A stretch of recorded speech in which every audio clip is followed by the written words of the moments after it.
is a plus defender at third, but tonight he makes his first start at shortstop. What is it about his skill set that gives you the comfort in putting him there? Well, he's very comfortable, as we've seen, picking up a ground ball. He's got a big arm.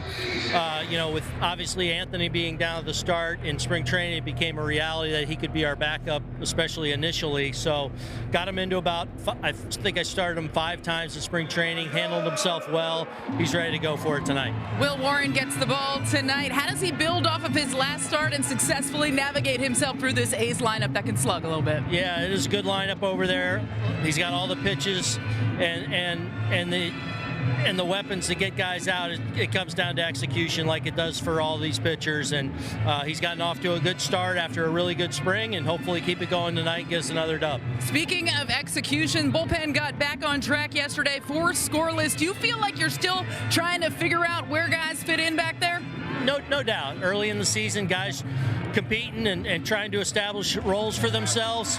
And last night was a good night for a number of guys doing their job really well. Hey, Aaron, I think that's our cue. Time to go. Good luck tonight. All right, see ya. Michael, we'll send it back to you. Well, thank you, Meredith. So Aaron Boone, right before the game goes live with Meredith from the field, the Yankees take the field. Game 2 of this 3-game set. We'll take a look right now at the A's starting lineup.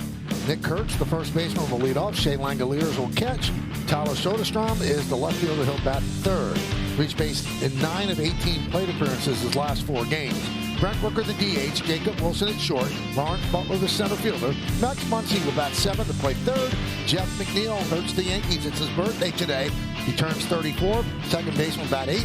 And batting 9th and playing right field, Carlos Cortez. Yeah, you look at Will Warren, 2 starts off to a great start.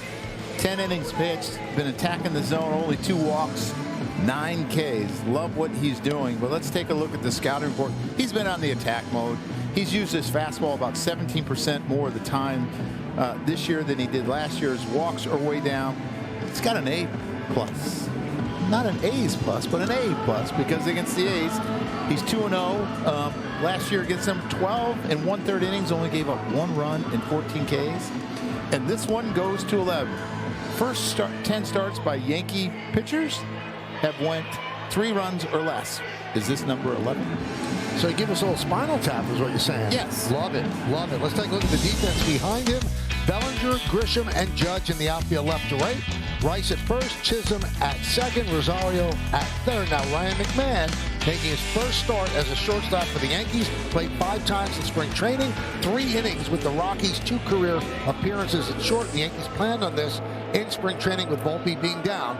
So McMahon is struggling offensively. We know he can play a great third base. We'll get the shot at short. A's are 3-7. The Yankees are 8-2. Carlos Torres, the home plate umpire. Nate Tomlinson at first. Mark Wegner, the crew chief at second. Bruce Dreckman is over at third. Kurt's ready. Warren's ready. Let's do it here in the Bronx. First ball is fouled away, and we're underway. Yeah, you talk about McMahon playing short. A lot of times third basemen move over there on the shift. I mean, if you look at the infield now, the shortstop is almost behind second base, and Rosario's closer to shortstop, and they get reps there because of that. Boy, I was tapping my head already there, Michael. I thought you were going to challenge. Yes.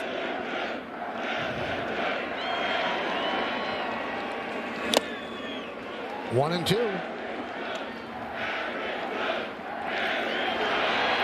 Well, yesterday the A's were 4 out of 5 successful challenges, ABS. The Yankees on this homestand, not too good. They've only been successful 2 out of 10 ABS challenges. 1-2. Swing and a miss. Got him. 1 away. Let's check out what Carlos Torres is about. He's hitter friendly. 12th big league season.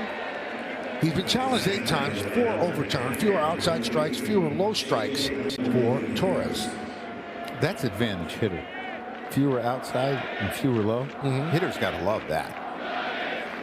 Here's Shea Langoliers. Line to right field. On the run is Judge. He's not going to get there.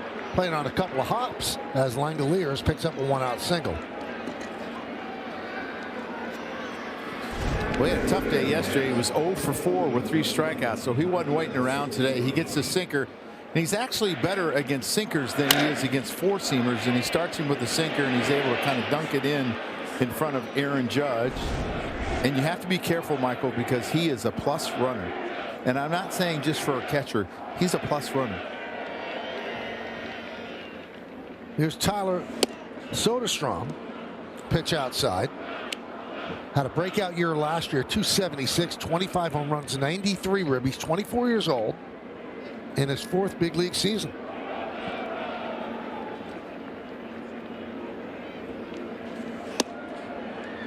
Two and 0. You know, I talked about how he's been attacking with his fastball.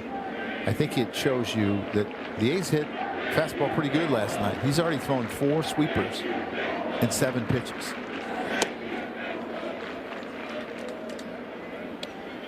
Two and 0. Rice holding on, Langoliers at first. Just underway at the stadium. We thank you for joining us tonight on Prime.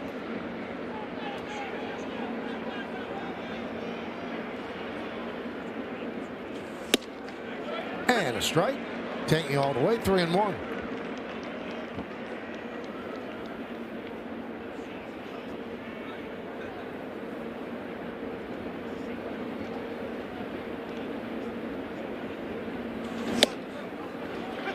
And the count is full at 3-2.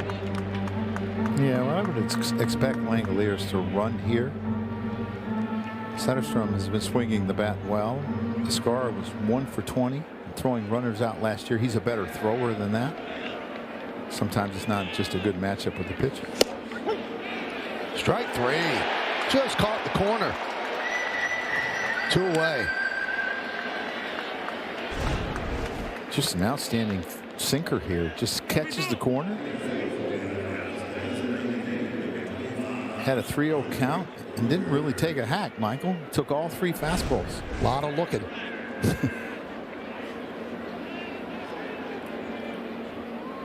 Here's Brent Rooker, first to throw over.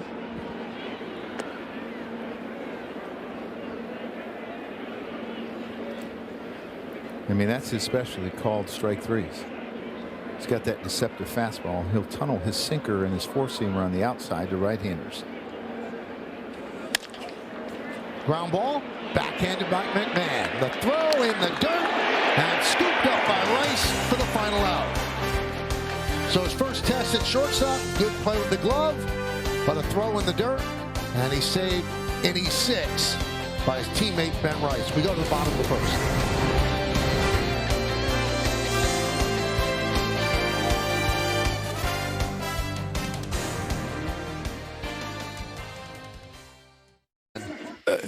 Thank you for saving me in E6. Ben Rice has gotten the scoops down over at first base. Here's the Yankees starting lineup. Grisham, Judge, Bellinger at the top. Then Ben Rice cleans up, followed by Giancarlo Stanton. Jazz Chisholm Jr. at second. We'll bat 6. Bottom third of the order, J.C. Escara, his second start behind the plate. Ahmed Rosario, the big hero from last night's game. He'll play third base and bat 8th and batting 9th. We told you about it, the shortstop, Ryan McMahon. Yeah, Sevey's got off to a little bit of a slow start. The 0-1, the ERA is high. The walk totals are high as well. Let's take a look at the scouting report. An old friend pitched with the Yankees from 2015 to 2023. Came up on my watch. Always had a great arm. Really not in tune, Michael. Last year's walk rate was about 7.1%. This year it's 21. And these are not so friendly foes. The Yankees in 2 starts last year had 15 runs against Luis Severino. Check out the A's defense. Soderstrom, Butler, and Cortez left to right. Muncy, Wilson, McNeil, and Kurtz third to first. Langoliers behind the plate. Rooker the DH. And the 32-year-old Luis Severino is on the mound. He'll face Trent Grisham. And a strike. Severino signed a 3-year deal with the A's. And you could tell he does not like playing in Sacramento. I didn't say he doesn't like playing with the A's. He doesn't like playing in Sacramento.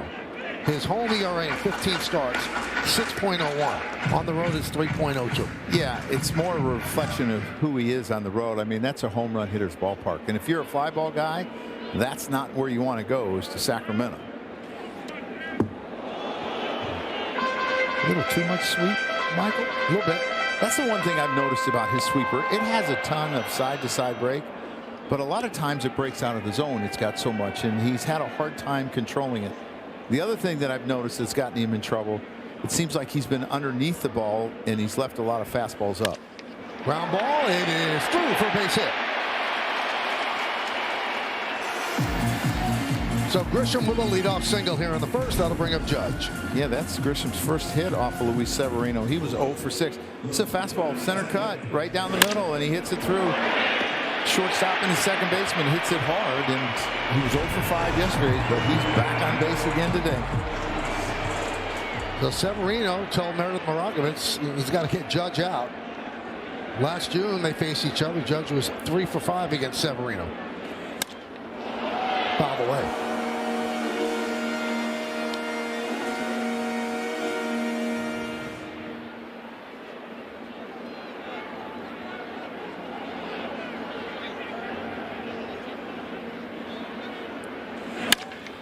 And there's a bullet base hit up the middle. Grisham stops at second. Judge with a base hit. First and second and nobody out. The offense is coming alive early tonight. Another hard hit ball through the middle of the diamond, Michael, and he's just not getting his fastball on the corners. He relies on velocity a lot, but you still got to make pitches, because I think hitters are getting used to 96, 97. It's run of the mill now.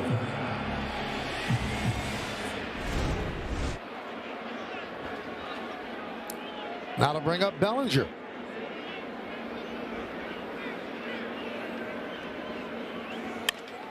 That one is looped into left field. That finds grass. It'll fall in. Grisham rounds third. He'll score easily. Stopping at second is Judge. Bellinger with an RBI single. Yankees quickly on the board. 1-0. Smile from Cody Bellinger, because he knows he didn't hit that ball very hard. He got jammed.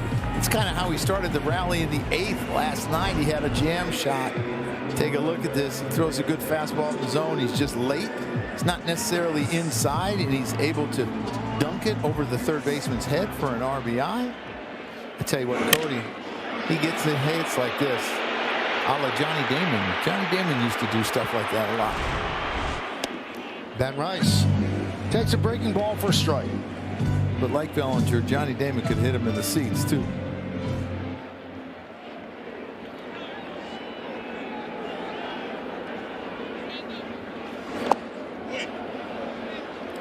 It's amazing how he's evolved as a pitcher, because when I think about him, when we first had him up, it was fastball slider, and we kept begging for him to throw his changeup more, now he sinks it, he cuts it, he's got a sweeper. Still doesn't throw his changeup very much, though. 1-1. Now Rice has already done something in the first 9 games that he's played that has never been done in Yankee history. He's the first Yankee with 11 or more runs, 11 or more walks, and 11 or more RBIs. And you think about all the great hitters the Yankees have had, the first to do it. And as I talked about him not throwing his changeup, he threw it the second pitch to Ben Rice. He's listening. Yeah, he's saying, Joe, I'll show you. He's got the pitch comm on prime.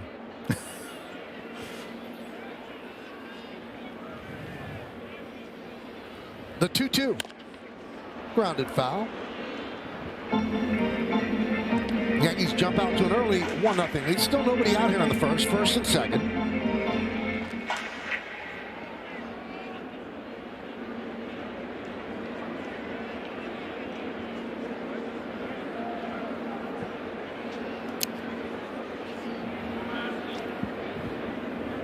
Spent 8 seasons with the Yankees. 2017, 2018, he was an all-star. And in those years, he finished 3rd and 9th in the American League Cy Young voting. Then injuries got him. Over the next 4 seasons, injuries limited him to 120 innings. Rotator cuff inflammation, Tommy John surgery, groin strain, couple of lat strains. And he's finally gotten his body right. 3-2. Did he go? Yes, he did. So Rice down on strikes. You know, I think hitters sometimes get frustrated with home plate umpires that call the close ones just because, you know, they have to watch the ball. He was right, and I'm not saying that Carlos was wrong, but I think sometimes you're hoping that they're paying attention to the ball more than the bat. So that'll bring up Stanton, who had a very unusual base hit in that 4-run 8th inning. Kind of curved in midair. And this is how it looked. It's heading toward the hole, and then it's going to go up the middle. Now, under further review, he hit the ball twice, Joe. So my question is, where was the ball going to end up if it didn't hit the bat the second time? Like over the dugout? Could be. Yeah. That's probably what threw Wilson. Yes.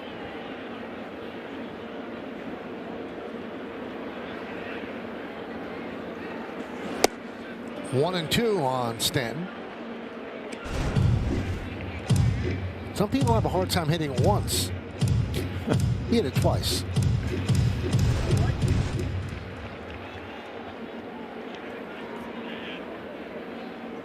One, two.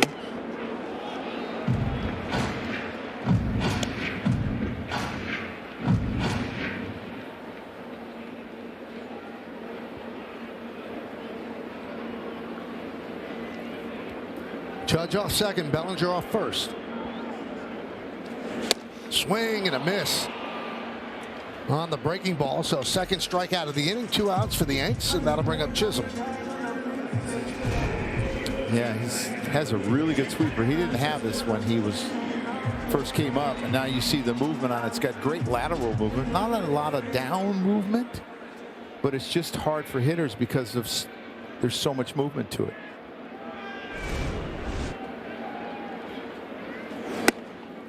Pitch is high to Chisholm. Chisholm against Severino. He's got good numbers. 5 for 11 with a double and 2 home runs. He's gotten off to a slow start this year. 8 hits and 40 at bats.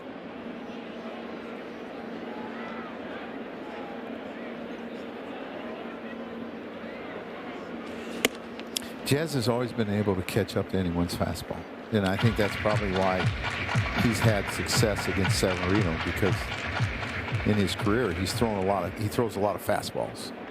He pitches more now than he did before, but he's always been a fastball dominant guy. So 3-0 on Jazz with J.C. Escarra on deck.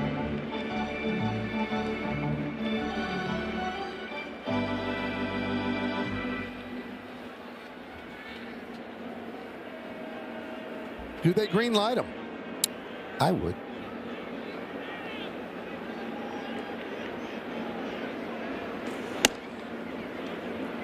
And that's ball 4. So Chisholm walks to load the bases for Escarra.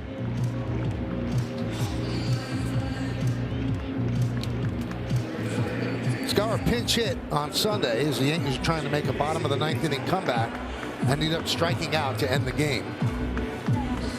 Gets the start, second start of the year behind the plate, batting 7th. Big opportunity for him. Bases loaded, 2 outs. Pretty good in these situations last year. Hit 273. A good time for his first hit.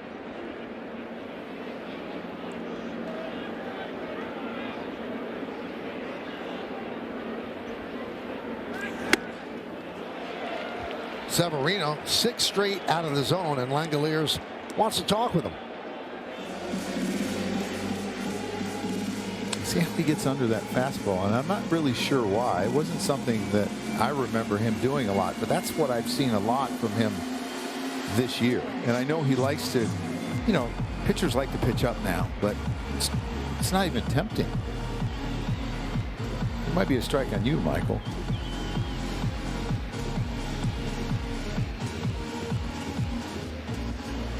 If it wasn't called, I'm sure I'd swing through it.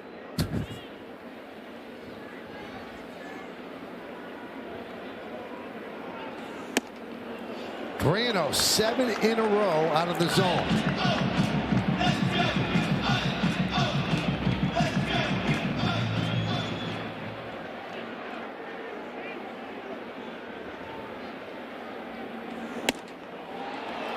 There's ball 4.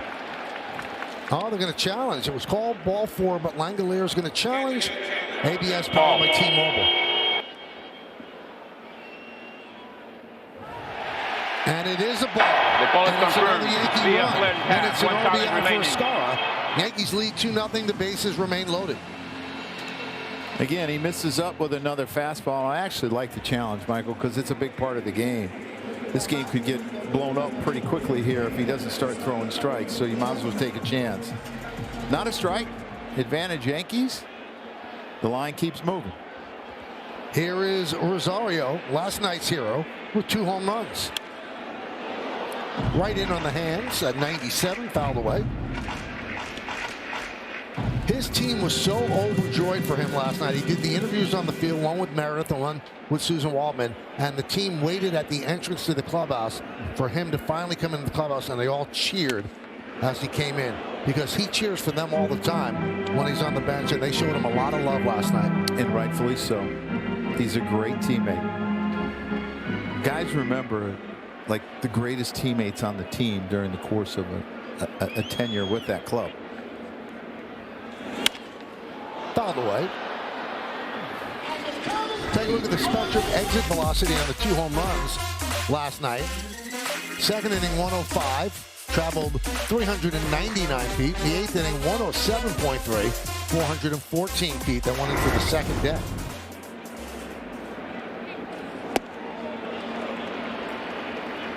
Missed with the breaking ball, 1-2. Severino laboring 31 pitches here in the first inning. And this could go sideways in a hurry.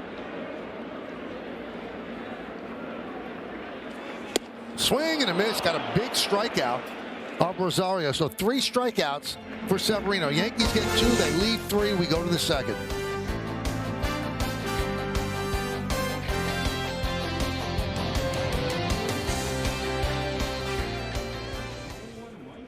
For him to get back in the clubhouse after his interviews last night, after his big 4 RBI night. Well, I actually spoke to Jose Caballero in the clubhouse about Rosario as a teammate. He said his energy is contagious, his positivity is infectious, and everybody notices. He makes his teammates around him better, and that's important in a teammate throughout a long baseball season. He takes young players under his wing and always makes sure he prepares the same way every day, whether or not his name is penciled in that lineup. Everyone around him notices it. He puts himself in a position to succeed when he does get the opportunity, and there is no doubt that he is beloved in that clubhouse, Michael. Oh, McMahon gets tested again, makes a nice play and a good throw to retire Wilson. Outstanding play, Michael. I mean, this ball is probably knuckling a little bit. It's short hops. He knows he has time, and he makes a good, strong throw, but that's not as easy as he made it look. He's got great hands, and he sidesteps it to get the better hop, because if not, he's going to get hand-cut. Really good job of moving his feet. There's Lawrence Butler. All I can think of is when you say his name is the Butler made me. 2020 guy last year. Yep.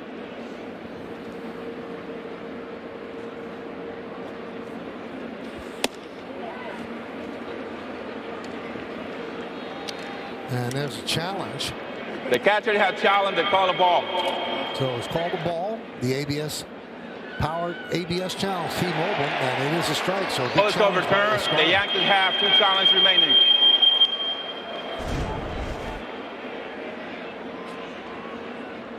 Little paint, Michael.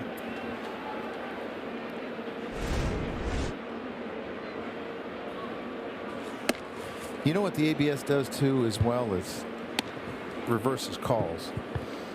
It really shows you how correct the scouting reports are, because the borderline balls that he doesn't call are away and down, and that's exactly what that was. It was away. 2-2.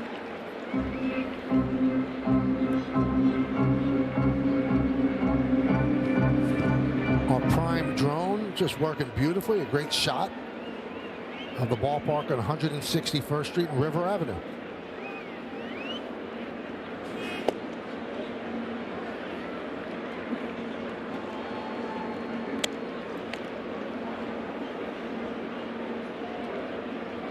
See, Lawrence, Butler wears number 4. Now, he's from Atlanta, and that number 4 means something to him. Because Atlanta is separated into 6 zones. And the Sandtown neighborhood that he grew up in is zone 4. And for every home run he hit since the minor leagues, he's thrown up 4 fingers rounding the bases for the zone in which he grew up. And now he wears it on his uniform. Now he can throw 4 balls up there, and he just walked. That's pretty cool.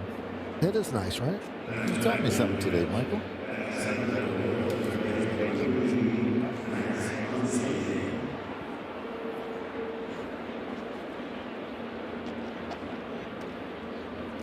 Here's Max Muncy.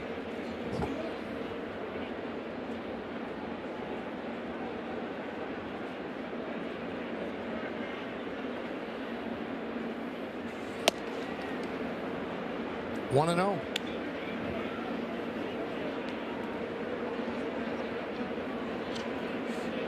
Muncy, a first-round pick in 2021 out of high school, 25th picked overall.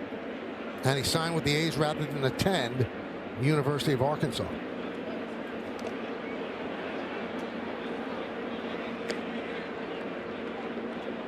In high school, he played at Thousand Oaks High School, and the coach was Jack Wilson, who's Jacob Wilson's dad. Really? Mm-hmm. Now his teammate. So I'm assuming Jacob went to school there. Yes, I believe he did. So they would have had to been on the same team at one point, correct? Let's see. Jacob is how old?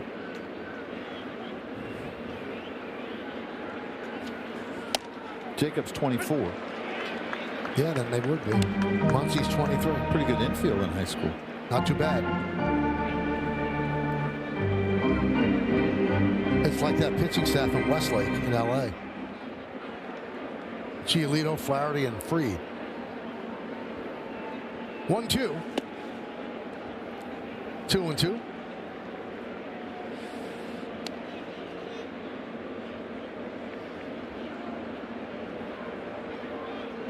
So who was the ace of that staff? Did they ever talk about it? I've never heard them say this guy was the ace. The best pitcher in the big leagues is Freed.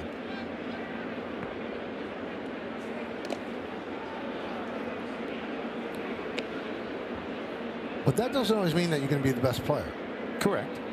My son's Little League coach, 11-year-old team, he said, I've never had a team where you're the best player as an 11-year-old and then you're the best player in high school. It's usually somebody else.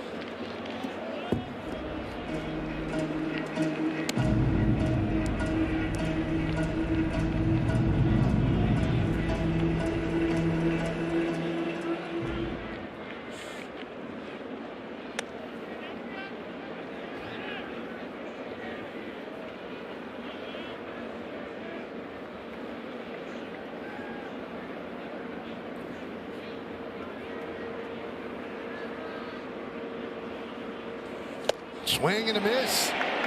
Muncy down on strikes. And that's the 3rd strikeout for Will Warren. Outstanding sweeper there, Michael. Started strike, strike, strike all the way till the end. The late break, just an outstanding pitch. And Muncy's been known to chase off the plate, and that's exactly where he got him. Some guys will chase below the zone. Max is one of those guys that will chase off the plate.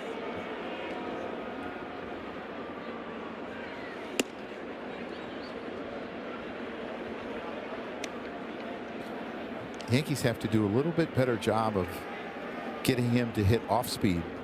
McNeil's been in counts where he's been able to hit the fastball up the middle. Try to get him out with some off speed pitches. Now McNeil is 34 today. It's his birthday. And he's played in 4 games on his birthday. He's done well, 6 for 12. And he's also done well against the Yankees, 42 for 122. That's 344. That average went down a bit. Ground ball to Rice, and that'll do it. No runs, no hits, no errors, and 1 man left on base. We go to the bottom of the 2nd.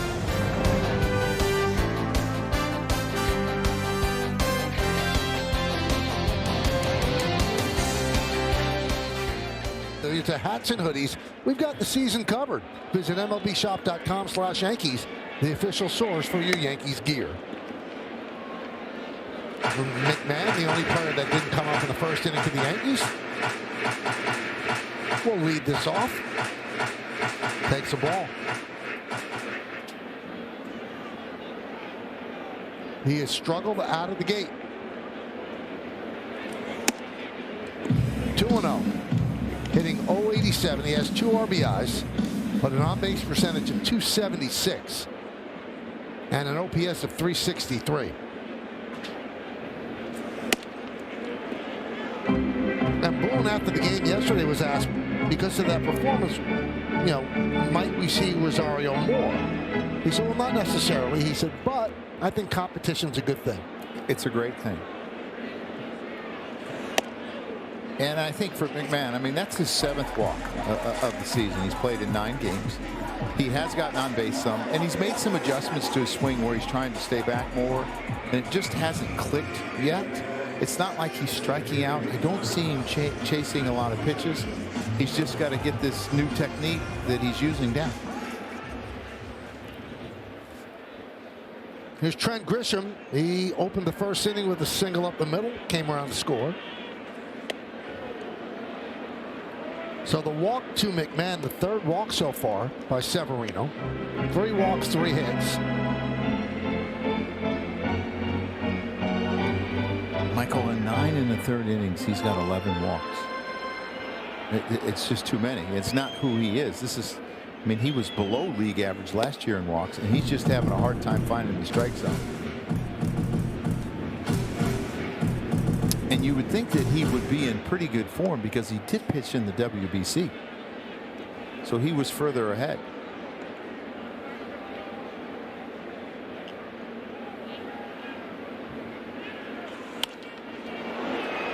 You know, it's strange. You try to get, you know, a through line on things.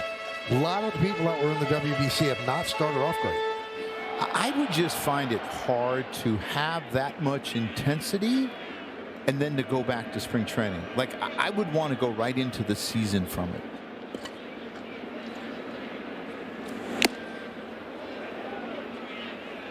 And also, baseball players are creatures of habit, and they get ready for a season in a certain way. And you're getting ready for a season a completely different way. You're playing high-intensity baseball in the first week of March. Yes. So you're not getting ready like you usually do. No, and you have to start earlier. And again, it means so much to the players to play in that. It's really high intensity, Michael. And then you go back to spring training. You're like, really? I got to do this?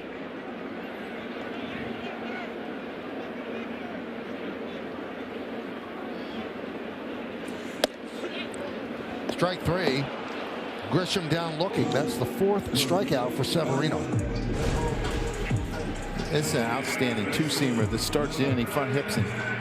And that's a pitch that is just so hard to hit because you give up on it. You think it's going to be inside, and then all of a sudden it has that late movement. The other thing he's done is he's faced Toronto, Atlanta, and now the Yankees. 3 really good offenses to start. Judge singled to center field in the first inning, came around to score. Takes the first pitch up and in. 1-0.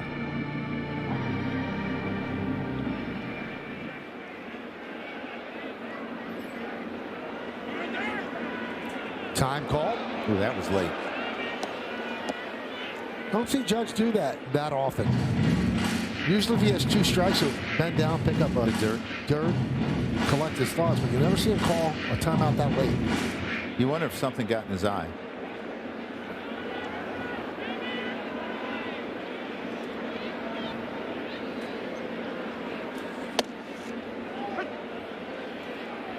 One and one.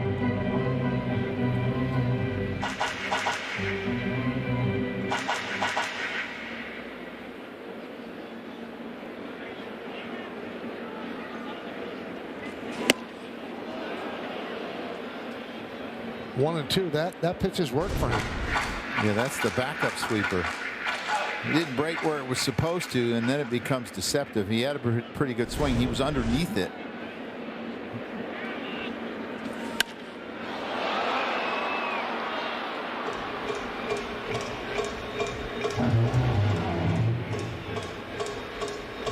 as a catcher, you're saying he's late on that fastball. Do I dare throw him a breaking ball where he'll be on time for it? If I do, it's got to be a really good one, because if it's not, it might run right into his barrel. You mentioned that he threw a backup sweeper, and I think I've asked you this before. Backup pitches are effective because it's not exactly what you plan, but a pitcher can't throw a backup on purpose, right? No, that's not true. They can. There are some guys. I caught a young man in Double-A, Steve Parker. He did it on purpose, and it's really strange. And a lot of times as a catcher, you'll miss those because you're expecting it to break one way and it doesn't. It goes off the side of your mitt.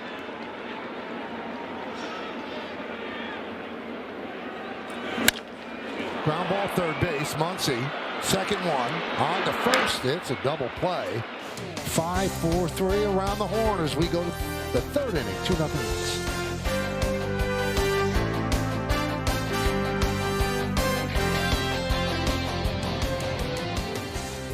Tonight's picture is of Kevin and Eric, who have raised the Yankees flag at their home in South Florida. Use the hashtag Toyota Pinstripe Pride and post your picture to social media to reflect your love for the Yankees. We might spotlight you in a future game. The Prime drone. What shots? Coming inside the stadium with you. Have you ever flown a drone? No. Well, we had a little one. Yeah, in the backyard. How were you? I didn't really do it. The kids did it.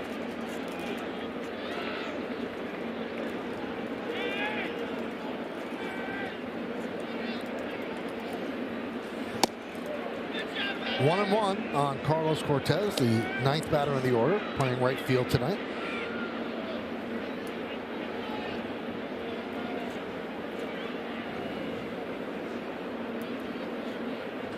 You know, we mentioned the Harvard-Westlake team with the three outstanding pitchers, and James Smythe did the research. Giolito was a senior, and he had a 0.84 ERA, but he only made 3 starts because of injury. Jack Flaherty, going to be a tough play, charging as McMahon, and he makes it. Jack Flaherty was a sophomore. He pitched to a 1.77 ERA.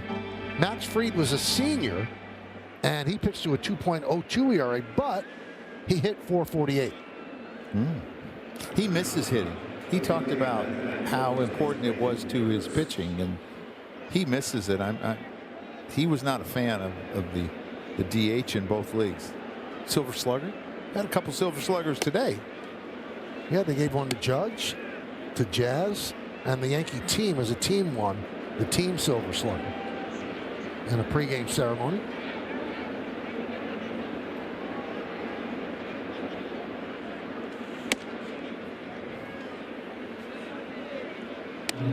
And there they are. Casey Dykes and James Rowson, the hitting coaches. They took the team one. Nothing to say. Nothing to say. Not a word. Not a word. So you can see Carlos Torres is saying, I don't want to hear it from the bench. You don't like it, challenge.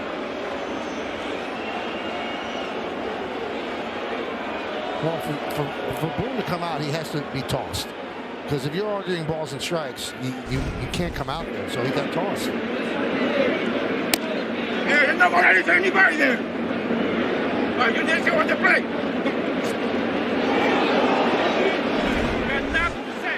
Well, Aaron Boone told Jason Stark at the Athletic that managers are still going to get tossed. I don't think he got. I think how to be a coach. Matt Blake got tossed. Yeah.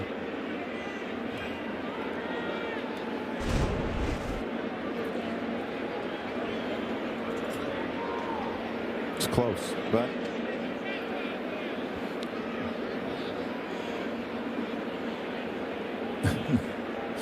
Yeah, he was to the left of Aaron Boone. I'll tell you what, Joe. I don't think you should argue from the bench if you have challenges left. I just don't. If you think it's a ball or you think it's a strike, then challenge. Yes, I agree to some extent, but you look at his scouting report, he calls less strikes away and less strikes down, and you can't challenge every one. There's been a couple that haven't been challenged that I would already challenged, and it's such a quick decision for a player. Lined into left field, it's a base hit. in front of Bellinger.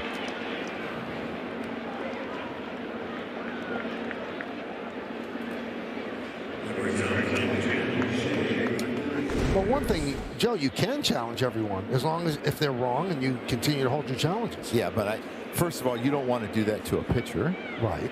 Because he'll never get in a rhythm if you do that. And I know it's quick, but and I'm sure there's some history there, some frustration maybe from years past.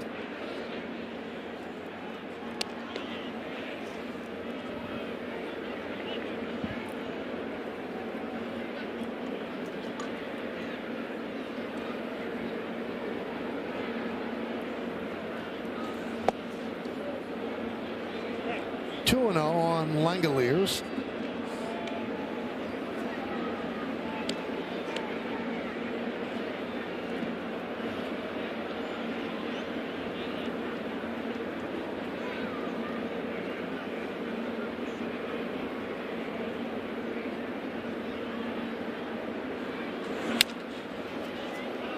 Two one.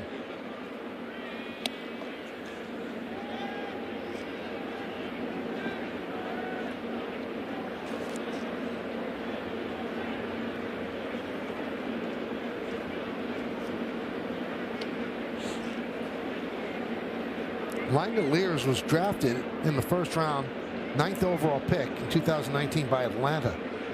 And he was the centerpiece of the return that the A's got in March of 2022 from Matt Olson. I would say the trades worked out well for both teams. Yeah, Olson's been great. The A's got Langoliers, Christian Pache, Ryan Cusick, and Joey Estes. I mean, Langoliers is the keeper. It's not easy to get an everyday catcher. And Olson's a great player. He's a great defender. He drives in runs. He hits home runs. And I know that Langoliers is not going to put up the offensive numbers, but he's a pretty good player. 28 years old, 5th big league season.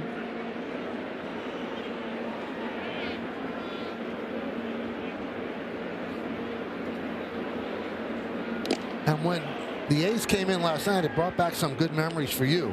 He had 5 home runs in the first 6 games of the season, and that tied him for the most by a major league catcher in the first 6 games with Hall of Famer Gabby Hartnett of the 1925 Cubs. We're going to have to get in that Gabby Hartnett story. Driven out to right field, fairly deep. Judge back. He has room, makes the play. 2 outs. So my father-in-law, Ollie, God rest his soul, used to get on me because I was always ate really healthy. I would eat chicken, I would eat fish, and he would say, have a steak and a beer like Gabby Hartnett. It worked for him. I guess my father-in-law didn't like the numbers I was putting up.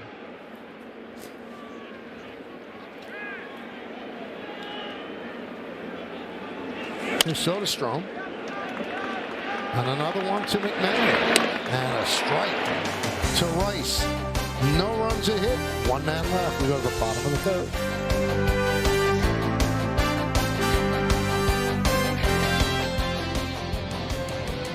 Is April 14th, 15th, and 17th. All 6 games are only on Prime.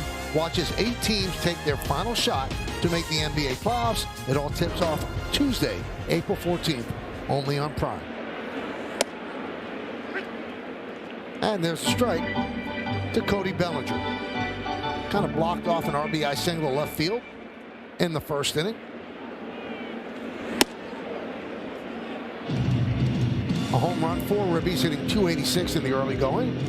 .422 on base percentage. Well, that's a cool view. Popped up.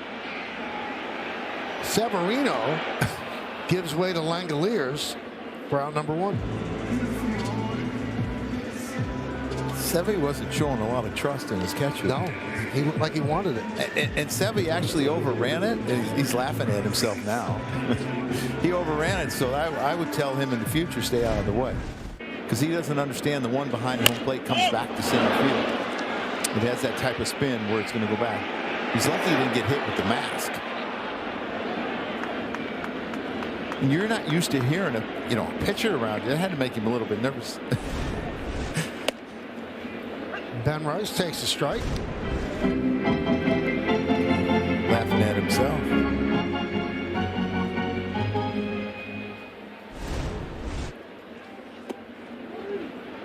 One and one.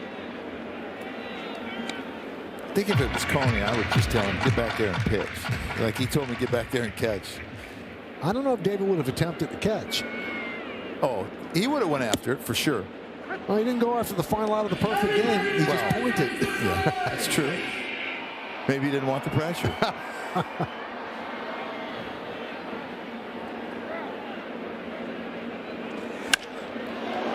Slice the other way, but it keeps slicing. Foul. He makes a lot of loud noises, Ben Rice, when he hits it. You know, Severino was one of the finalists for Gold Glove last year, and he told Meredith he wants people on that pitchers or athletes too. He was a good athlete. He would always take ground balls in the infield, and it always made me nervous. Pitcher taking ground balls in the infield. You get a bad hop or something, it goes off your index finger or hits you in the face. He used to love to take ground balls.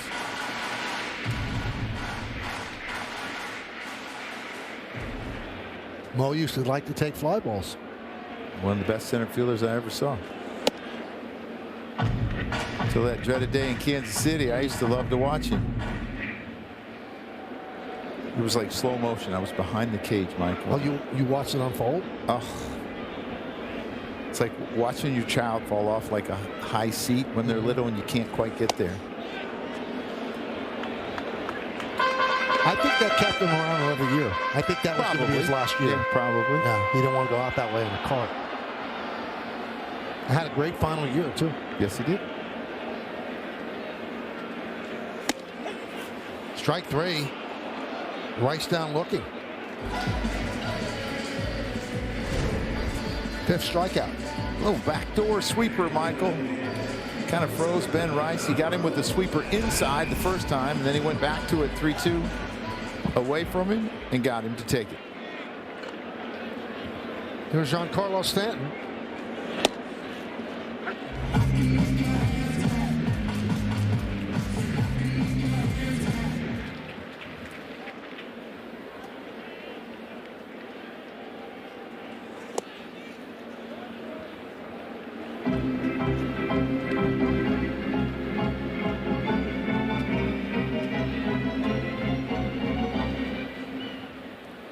Stanton off to a great start, 368, a home run, 7 ribbies, 400 on base percentage, OPS of 900.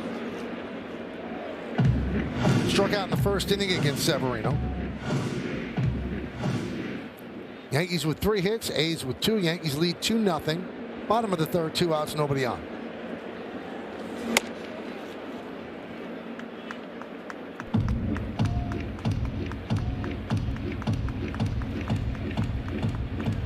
$14 hits in his first 9 games, most in his career.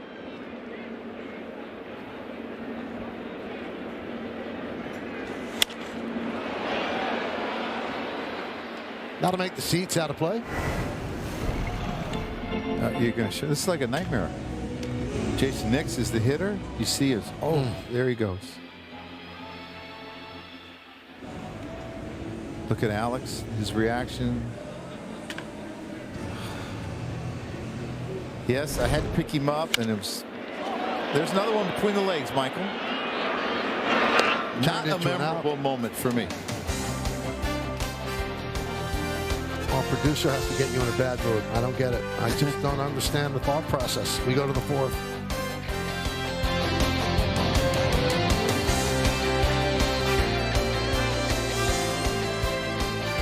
Oh, about that. Will Warren, 9-inch growth spurt in high school. Went from 5'2" as a sophomore, 5'11" as a junior. All new clothes. Favorite movie, Step Brothers. Celebrity crush, Jennifer Aniston. So we have something in common. It's not the growth spurt. You know, but I find him a little young for Jennifer Aniston. Right. She transcends age, Joe. Here's Brent Rooker. Well, he's definitely too young to have been in the wheelhouse for Friends, right? That's what I'm thinking. but everybody watches Friends in reruns.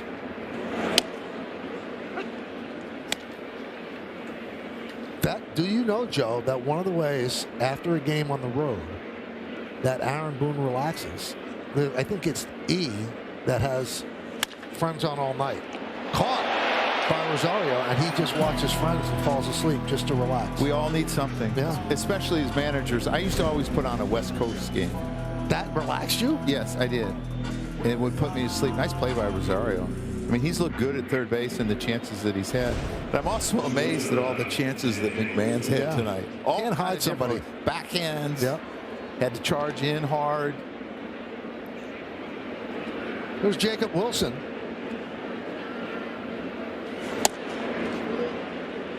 You know, Lawrence Butler kind of, in a sense, ruined this first round pick in order in their lineup. The first 5 guys are first round picks.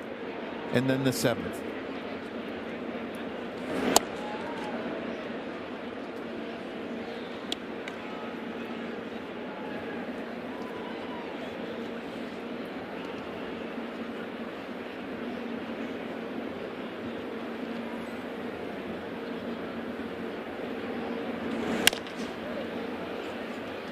Did you also know, Joe, that a lot of Spanish-speaking players learn English by watching Friends? No, never heard that. Oh, yeah, a lot. Where'd you hear that? A lot of them have told me. I've read it too. That they in the hotel on the road, they just watch Friends, and that. Can you speak better English? And that would be Chandler. Are they listening to Joey Tribbiani? I guess it's an amalgamation of the 6 of them. Well, guys, I know you were curious. Will Warren, currently 26 years old, born in 1999. First episode of Friends aired in 1994. It had a 10-year run, finishing up in 2004. So maybe a little young, but probably saw the reruns, Michael, to your point. Now, one of the guys who actually learned English from Friends is Sebi. So really? I watch Friends all the time. Yeah. And you know, another thing that Will Warren has in common with me, he doesn't eat ketchup. No. So Aniston and ketchup, that's what we have in common. There's a rarity right there, striking out Jacob Wilson. There you go. It's twice in this series already. That's right. Only 8% strikeout rate since last season, but the Yankees coming into this game, he struck out 21.4% of the time against the Yanks. Yanks got his number. Yep.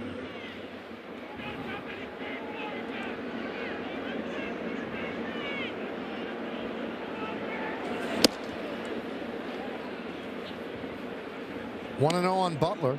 He walked in the second inning. Yankees lead 2-0. They got those runs in the first.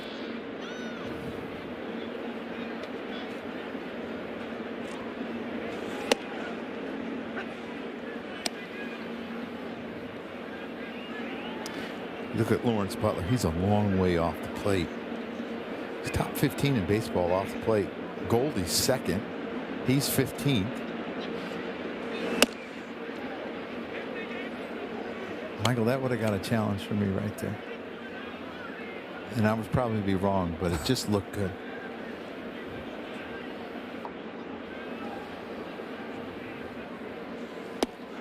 There are a lot of stories out, Joe, that players are still hesitant when to challenge. They don't want to waste a challenge. They're not quite certain. It's a work in progress. There's so much talk about the strategy behind it that no one has figured it out yet. And it's just, and sometimes emotion get in the way. You're having a bad night and you challenge a ball, or like, you know, Ben Rice had the one he didn't challenge and was called out at it, and the next time he challenged the pitch. I mean, it's just difficult because it's easy to say take your emotions out of it, but it's not easy to do.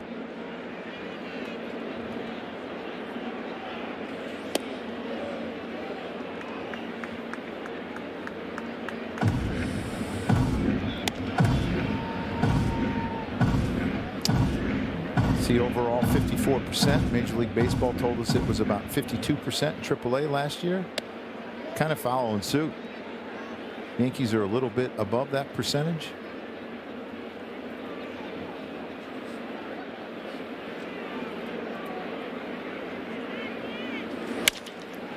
Line, and that's going to be a base hit. Cutting over Grisham. Little 2-out single for Butler. He's been on twice against Warren. Walked twice last night too. I mean, you can see gets these arms extended, hits this hard line drive, and now he's a guy that will run too. He had 22 stolen bases last year, and 2 outs. You may try to get in scoring position here to try to get a run back. Max Muncy has had off to a really good start. Up the middle and through for a base hit past the diving Jazz Chisholm. So Muncy picks up a single. Stopping at second is Butler.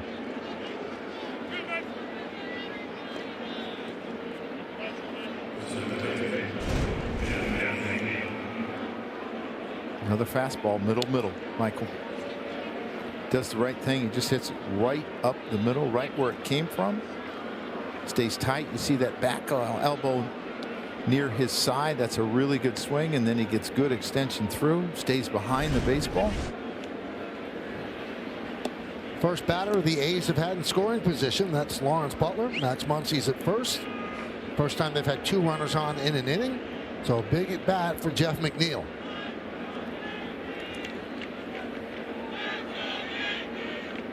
Kind of looks a little bit like the Yankees' first inning where he hit 2 balls right up the middle. Grisham and Judge.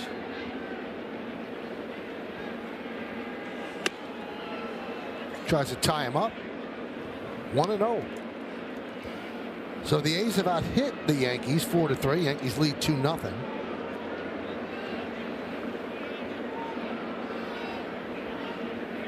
I'd like to see him use his changeup against him. Ground ball and through for a base hit. Butler rounds third. He's coming home. Here's the throw from Bellinger. He's safe. Butler slides in just ahead of the tag by Escara. It's an RBI single for McNeil, and the Yankees now lead by 1, 2-1. Yeah, Michael, he would have been safe anyway because he ran into Rosario, and interference was called by Bruce Dreckman. You see him run into him, and I don't think he needed to hit him. Smart play by Butler in case he's out. He's going to probably be called safe. I think he could have got around him. Maybe not. It's hard when you're an infielder, you're going after the ball, and then you're in the base path. I'm not sure there's much you can do here. Good throw by Bellinger. Butler just too speedy.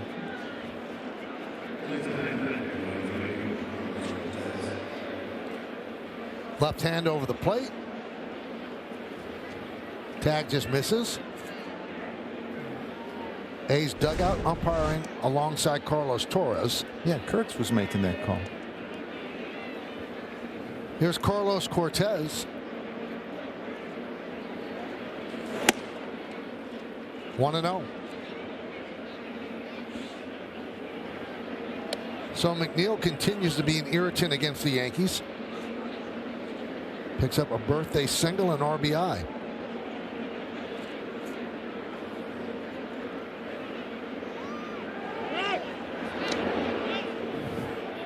Muncy gets back in time.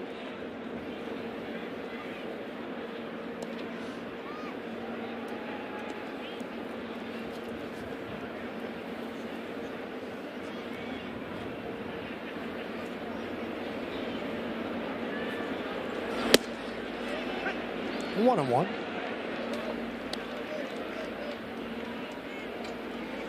Scar does a really good job of framing pitchers, considering he hasn't caught a lot in the last 10 years. Made him an infielder and an outfielder when he got to the minor leagues. He's done a really good job when it comes to pitch framing. Well, Aaron Boone has said that Escara could start on a lot of teams in the big leagues. That's how much belief the Yankees have in his bat and the fact that he's such a good catcher.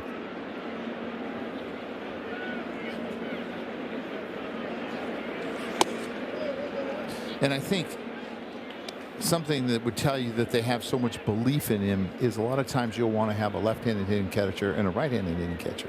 But they like what he does behind the plate so much in his at-bats, they just carry left. And Wells has had success in his career hitting off left-handers, and he's usually the one that draws the left-handed pitcher.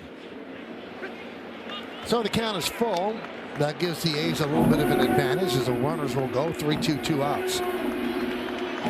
And Michael, I always wanted my backup catcher to be a defensive guy first. do a great job with the staff, block, throw. And he does all that. Frame.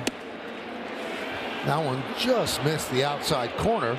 Tried to go back door, so a walk to load the bases, and that brings up the dangerous Nick Kurtz. And Escar is going to go out and talk with Will Warren. Coasting 2 quick outs here in the 4th inning, but then single, single, single, and a walk. And it's 2-1, and the A's have the bases loaded. Desi Druschel, who is assuming the pitching coach role as Matt Blake got thrown out earlier. He'll come out and try to settle down Will Warren. Yeah, and they got a tough customer in Nick Kurtz, who had the double yesterday that got them on the board. Started off really, really slowly this year after being Rookie of the Year and just having a fantastic year last year. 2 for 24, but in the last 3 games he's been on 7 times. Starting to swing the bat. Has a hit tonight.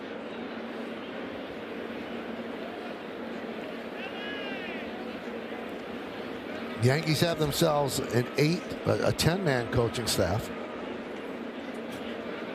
Preston Claiborne, assistant pitching coach. He works out of the bullpen. Desi, also an assistant pitching coach. Dan Fiorito is new out of the Yankee system, first base and infield. Jake Hurst, assistant hitting coach.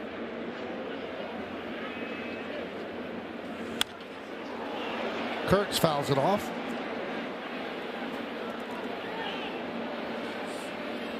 It's amazing how sports have evolved. You know, the Knicks won 2 championships in '69 and '73.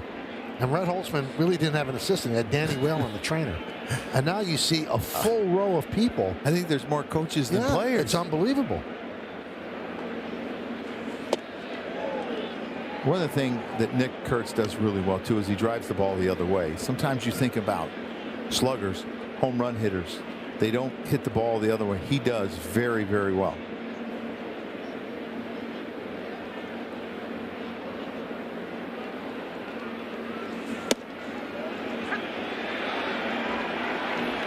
So 1-2 on Kurtz.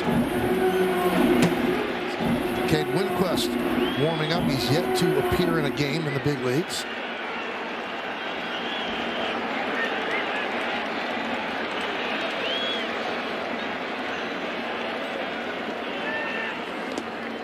And that one squirts away from Escar. And a run scores to tie the game. Muncy slides across ahead of the tag by Warren. Runners move up to 2nd and 3rd. Really good read by Muncy, and the ball that is tough to read is the one that stays right in front of the catcher, but when it squirts right or left, it's a much easier read, and you have to be careful with the runner on 3rd because you could get picked, and it hits off the heel of his glove and kicks left. Makes a quick decision, runs pretty well, and ends up scoring here.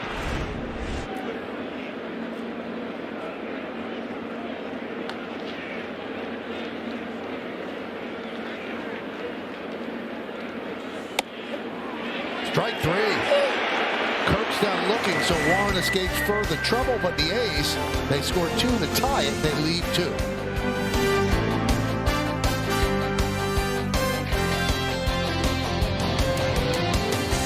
Now begins on Prime, starting with 2 additional hours of coverage live from Augusta National tomorrow and Friday at 1 p.m. Eastern. The Masters. It's on Prime.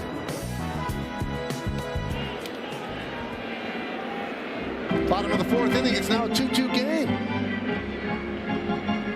1-0 on Jazz. Chisholm, Escara, and Rosario. 1-1. Yankees are 8-2. That's the 3rd best start, tied for the 3rd best start in their organization's history, which started in 1903. They were 9-1 in 1988 and 2003. And there are 8 other teams that have started 8-2.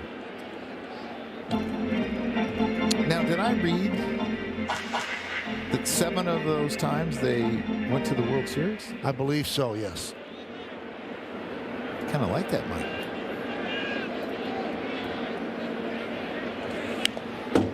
2-2.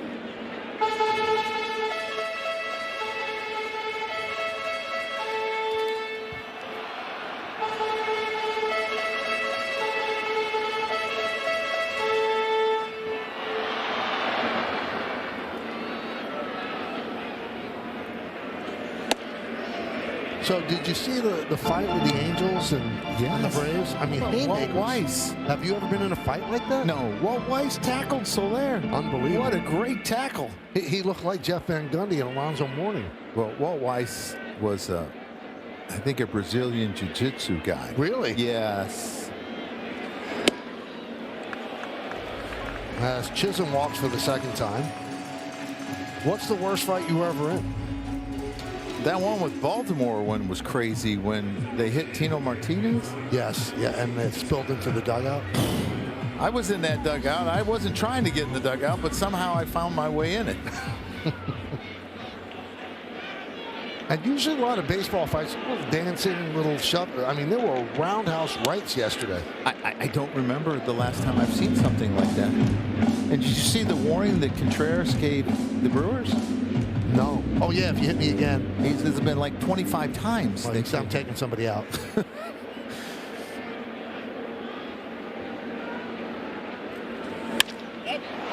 Escaro lost one to left field.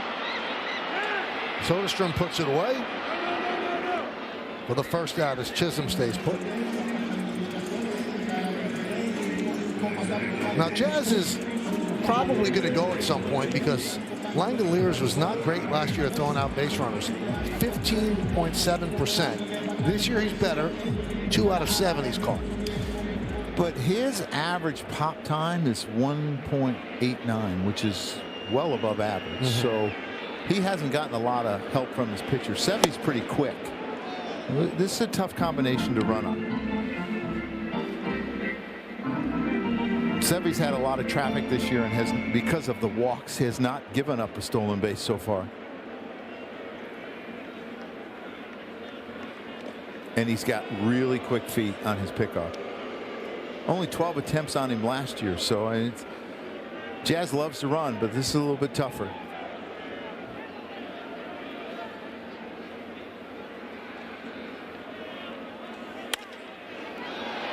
Guy the other way, right down the line, but foul. Yankees have 13 stolen bases. And that's the 5th most in the majors and 2nd in the American League, 1 behind the Kansas City Royals.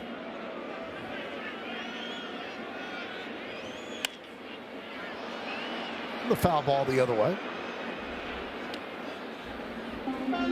Yankees ran a lot last year, over 81%, which is really, really good.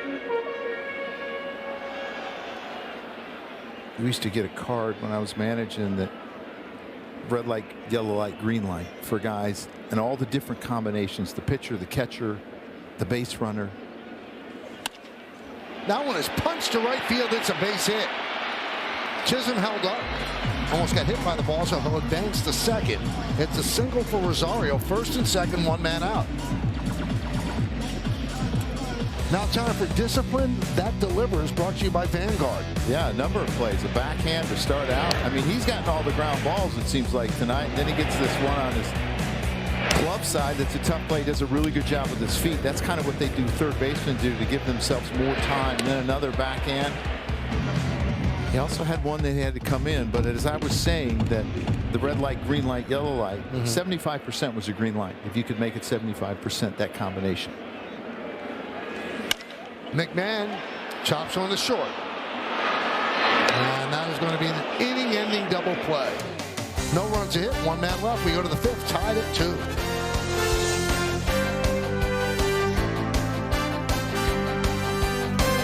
Yankee Stadium on Friday, April 17th, when the Yankees take on the Royals. First 18,000 guests in attendance going to receive a Yankees hockey jersey, courtesy of StubHub. Tickets are going fast, so get yours today at Yankees.com. It's a good-looking shirt. Good have to get you one. Yes, please. Done. I think O'Neill will be working that series. He's coming out of hibernation. Yes. People are wondering, where is he? Where is he? Here's Shea Langoliers. Popped up on the right side. Not going to be an easy play, but Judge makes the play in fair territory for the first out. Little high five for the kid in the stands. Man, that's got to be cool to get that. Look how happy he is. Aaron kind of shook his hand. Oh, that's great. Look. Forever memory.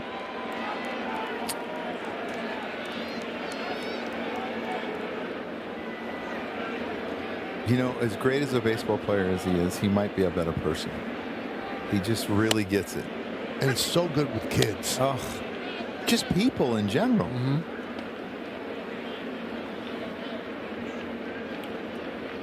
A gentle giant.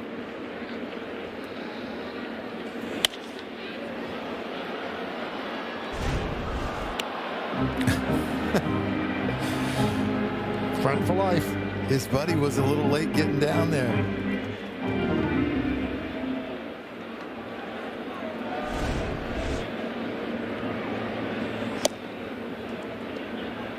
One and two.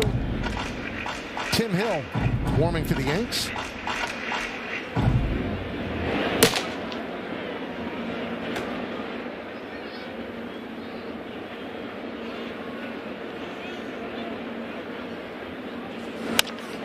Ground ball first base and off the glove of Rice and into foul territory. Soderstrom will go to second. And that's going to be an E3. Michael, as we take a look at this, he went down with both hands. That stiffens you up. And, you know, that's the old thing, that the alligator, right? Infielders don't do that at this level a lot. And I think it kind of stiffened him up, and he lost where he was at, you know, which hop he wanted to get. He had plenty of time. It's something he'll learn as he's out there.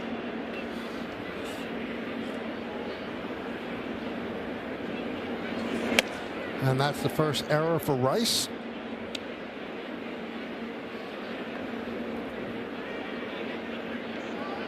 Count 1-0 on Rooker. Rooker is 0 for 2.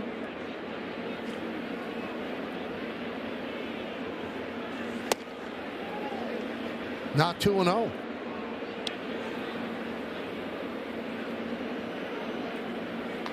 First 3 innings were pretty easy. Had to throw 30 pitches last inning. He's thrown 7 so far in this inning. 82 on the night. And he goes 3-0 on Rooker.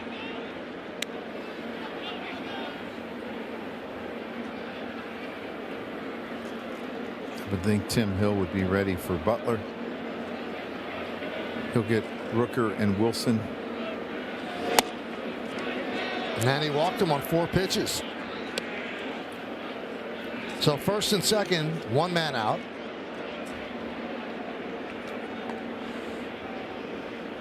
And Jacob Wilson 0 for 2 against Will Warren. Struck out in the 4th inning. Warren is the first pitcher that has struck out Wilson 3 times in his career. Wow. It's odd, though, that he's faced him 3 different times. Yep. Because they're not in the same division. He got a home and a road start against him last year, and then a home start this year. And a quick timeout by Wilson before the first pitch.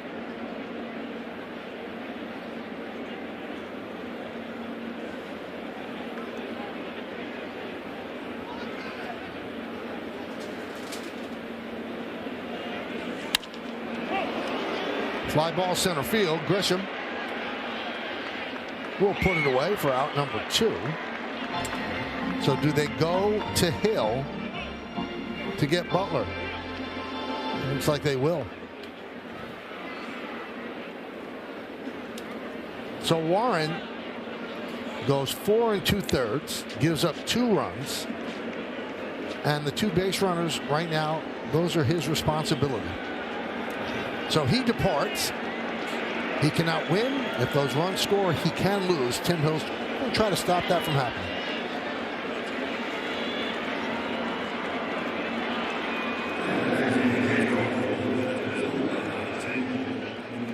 Pretty sharp the first 3 innings tonight, even really the first 3 2/3 innings tonight. As you see this really good sweeper to Kurtz.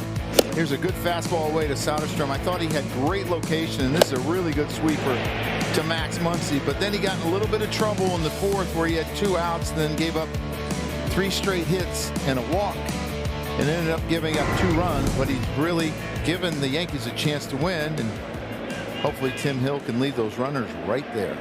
And Warren victimized by the Rice error this inning. So 2 runners on, 2 outs. Hill against Butler.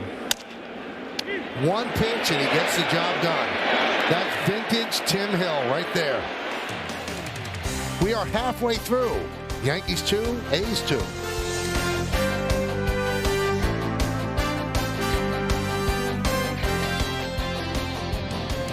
Let's check out the clues. This is a 3, so they say it's fairly easy. 1,877 hits, 462 home runs, so a lot. 200 stolen bases. 2000, he played with the Yankees. Ended with the White Sox 2001.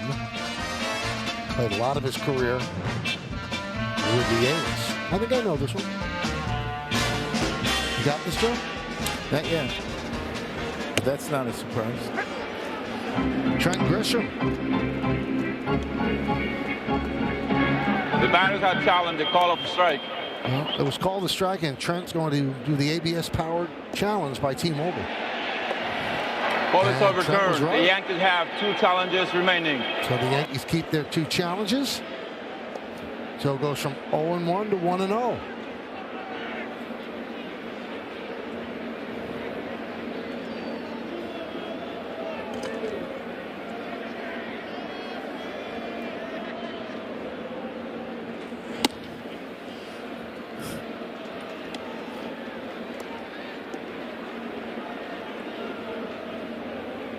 I think I got it, Mike.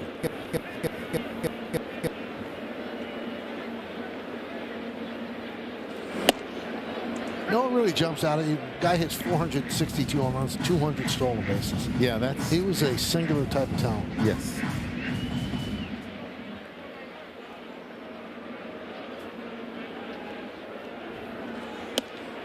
Sometimes when we go over these, we never realize how many teams certain players play for. You think of them with 1 or 2 teams, but that's 8 teams. Yep. I don't remember him playing with the last team. I hear someone yelling your name down there in the stands. I didn't hear that. I did. Really?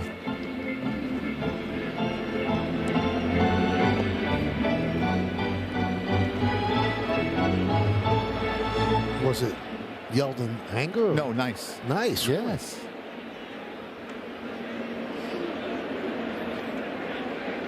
Isn't it always nice?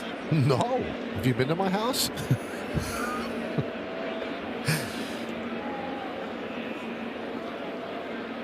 What do you say, Michael K? You hear it? No. I guess I should get up and look. Yeah, I don't see it. I didn't ask if you saw it. I asked you if you heard it. Well, I've got these headphones on. So do I. Well, I'm listening to Troy Benjamin, our producer. He never says anything good. Fouled away.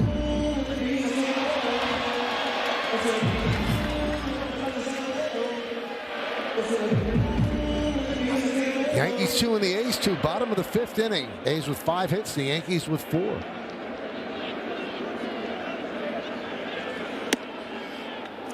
And that's a good eye as Trent Grisham with a leadoff walk, and that brings Judge up with a runner on. You know, the Yankees are at their average for walks per game. 10 games, they've walked 50 times. They got 5 in the 11th.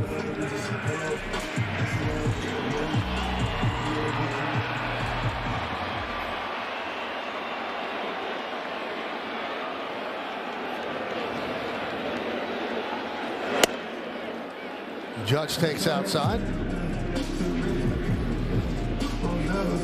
Now the challenge on the first pitch by Grisham, Joe, last year after a 1-0 count, the on-base percentage was .370. After an 0-1 count, it was .263. That's how much a difference it makes. That's an important challenge, especially to lead off the inning. I think it's different if there's 2 outs and nobody on. But to lead off an inning in front of Aaron Judge, so important for him to get on. That's his 10th walk this year. 2-1 on Judge. Judge with a single to center in the first, came around to score, and then wrapped into an around-the-horn double play in the second. Hogan Harris, the only left-hander in the bullpen for the A's, is heating up.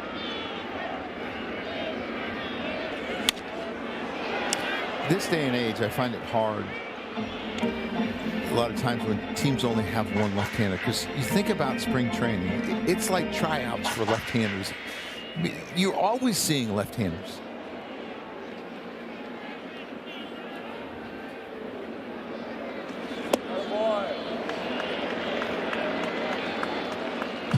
Does it help you if you have right-handers, though, that have the quote-unquote reverse splits? Correct. Yeah, it helps tremendously because you can use him usually against both. You know, you think about someone like Fernando Cruz. That split is an equalizer against left-handers. 3-2. Blew it right by Judge. 98 miles an hour, dialed up by Severino. One away. Yeah, this is a real good four-seamer up in the zone, and he gets it by Aaron Judge. He'd been down, down, down with cutters and his changeup, and then he gets him up, out over the plate. Oh, he just got under that, Michael. Or it might have been 4-2. Yeah, you see the emotion of Seven. He knows how hard it is to get Aaron Judge out. First pitch strike to Bellinger.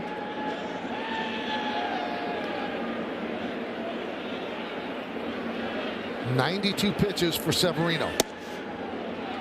And here's the thing, if you only have one left-hander, I'm going to use him early.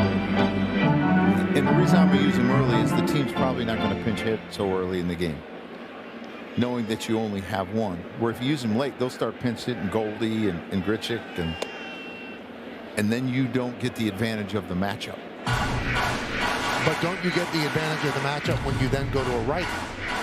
Yeah, but it may be too late. They're right. not going to pinch hit in the fifth inning. I just don't see that happening. Maybe if the bases are loaded, but before that, if it's not bases loaded, I don't think so. 2-2 on Bellinger. Rice on deck. He struck out twice against Severino. And now Barlow warming up alongside Harris.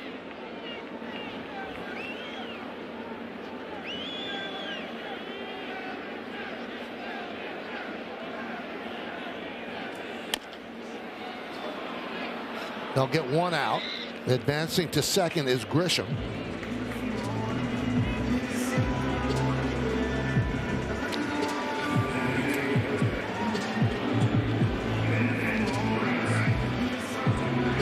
He's gotten Ben Rice tonight with a sweeper inside on a 3-2 count and a backdoor sweeper, I believe, on a 2-2 count.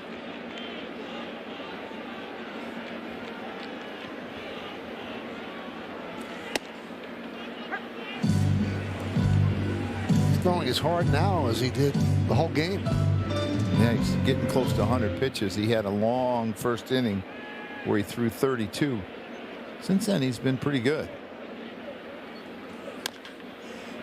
Quickly 0-2 on Rice.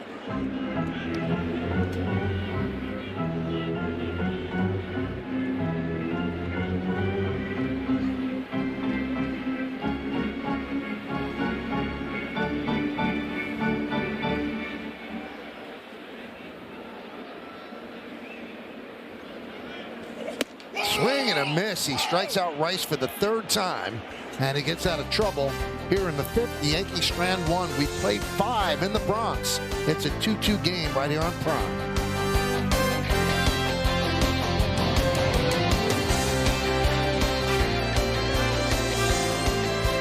$3 million extension with the Pirates. Wilson Contreras, we told you about this earlier. Tarek Skubal allowed 4 earned runs in an inning. That's the first time in 51 starts. Wow. I like Wilson Contreras. And you know what? After he got hit the last time, he went after the second baseman. He went hard. It was a legal slide.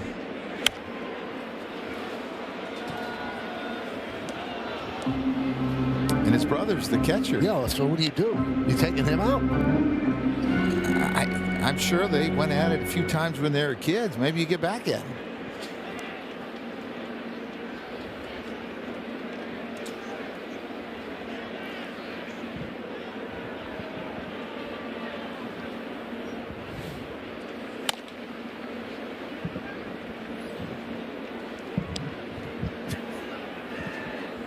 Struggling a little bit. I got it.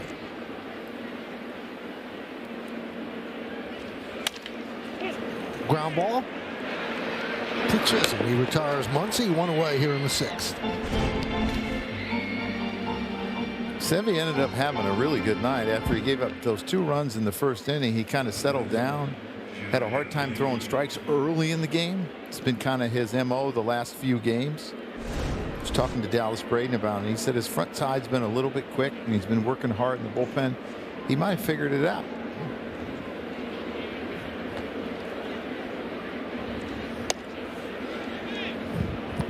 Dallas Braden is the analyst on the television side for the A's, and also the author of A Perfect Game while pitching for the A's. And Get Off My Mound. That was to Alex, right? Yes. Look at this. Look at that sweater. His shoes match the sweater. Could you grow a beard like that, Joe? No, no chance. Right back to Hill. Retires McNeil. Could you? Probably more like that. More like that? Yeah. Someone's digging his beard. Jeremy likes it.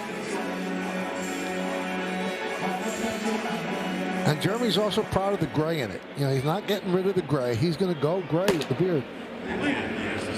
Doval warming for the Yanks.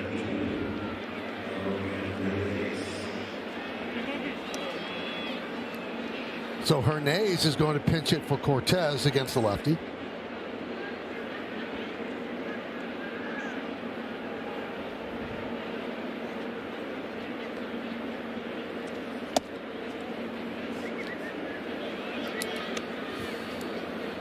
Interesting to me because there's 2 outs, and obviously you want to get on in front of Kurtz, but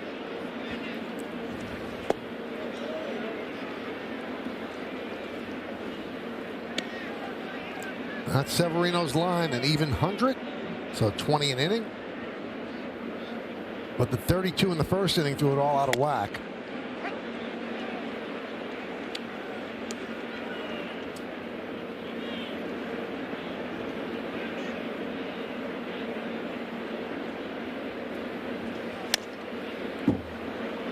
Joe, I marvel at Hill. He's fearless on the mound. He fills the strike zone. You wonder why more pitchers don't do it. Michael, I think one of the most important things as an athlete is to be a great self-evaluator, and he is. He knows who he is. That's going to be a base hit. Couldn't have rolled it any better, so a pinch hit single for Hernandez. He just comes right at you, understands that you're gonna hit your ground balls. He's never gonna throw a lot of pitches usually in an inning. And this is, yeah, it's perfect, Michael. Can't roll it out there any better. As a third baseman with 2 strikes, you're gonna play farther back. He's faced 4 batters. He's gotten 4 ground balls. 3 outs and an infield single.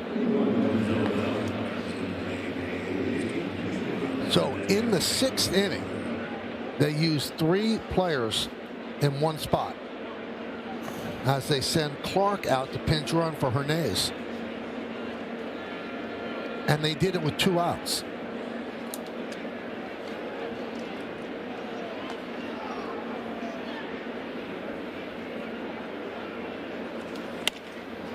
That one's looped, and it is a foul ball.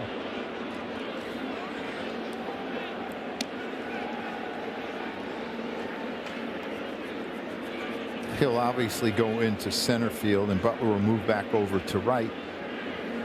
It's your fastest player on the team.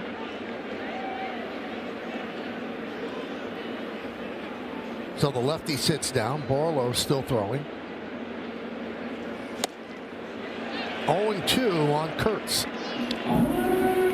Some evil intentions there, Michael.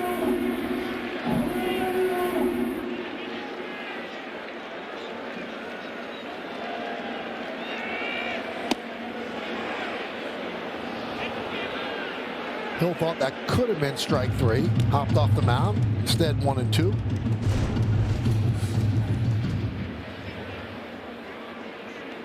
Looked like Ascar was making sure that he didn't fall asleep. A little delay steal, where you drop your head as your catcher, you catch it and go down to your knees, and then the runner on first takes off. Line drive, caught by Chisholm. Oh, what a play! A full body dive for the final out of the inning. Flash in the leather, Jazz Chisholm retires Kurtz. A blistering line drive, and he sells out for it right into the webbing of the glove, and Hill likes what he sees.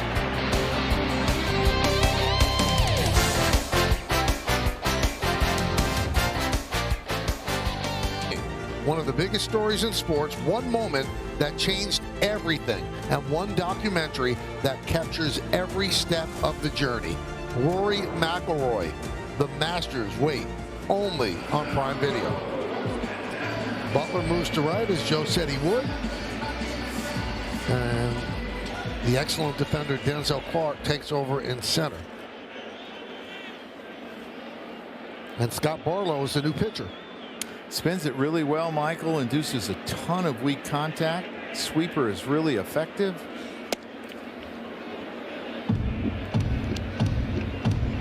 One 1-0 on Stanton, leading off Stanton, Chisholm, and Escara.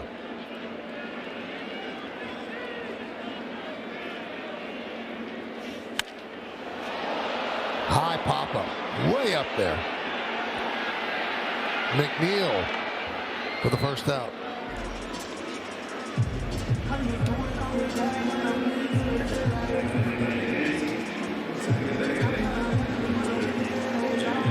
So that'll bring up Jazz Chisholm. When he got to the dugout, he got a big hug from Tim Hill, thanking him for that final play at the top of the inning.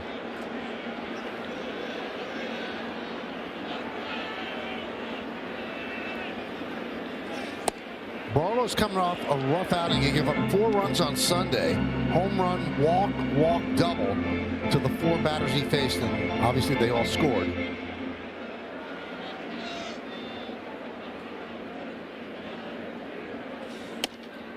Barlow is one of the busiest relievers in recent years. This is his 378th game since 2020, second most in the majors, behind Tyler Rogers, who's thrown in 408 games. Do you get Tyler and Taylor mixed up? I'm sure they do in the house, too.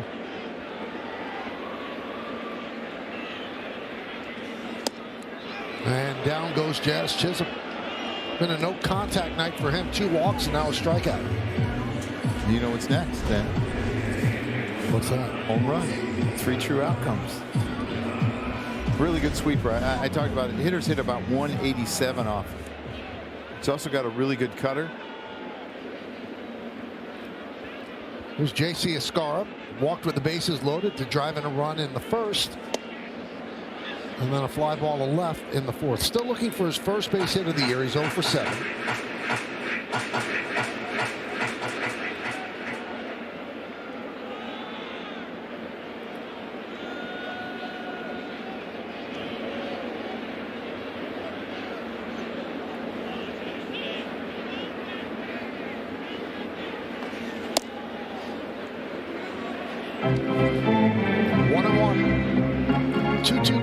Of the 6th inning on a Wednesday night in the Bronx.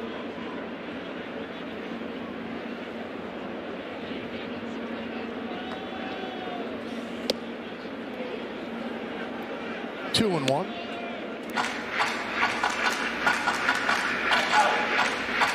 Doval continuing to throw, so he's next out of the pen.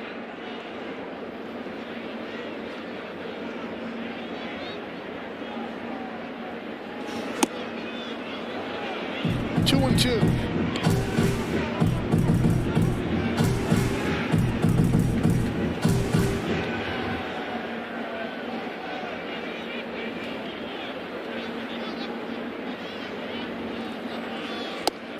And down goes Escara. Strong inning for Scott Barlow. He retires the Yankees in order. 6 in the books. It's 2-2 on Prime.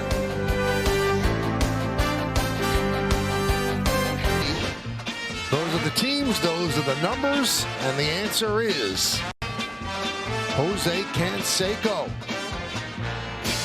So he was on that 2000 championship team. And what a career he had in Oakland. Part of the Bash brothers with Mark McGwire. He won the 3 straight World Series. Unbelievable power and speed as well. And then he sends one into orbit at the old stadium. So Jose Canseco, the answer to name that Yankee. Camilo Doval comes on for the Yanks. And he faces Shea Langoliers. Won the MVP in '88, two-time world champion with the A's and the Yankees. First 40-40 guy in baseball history, one of 10 players with 450 or more home runs and 200 or more stolen bases. How many stolen bases does Aaron Judge have? I'm going to say 125. Yeah, about 20, something like that.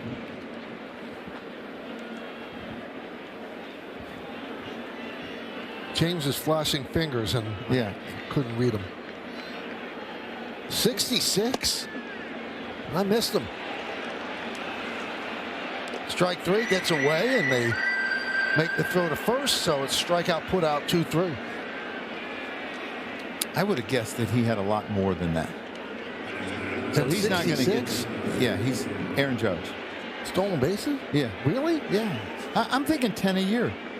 Wow. I don't ever want him to run. I hold my breath when he does. I mean, Ohtani's somebody did get there. 400 home runs, 200 stolen bases. 450, excuse me.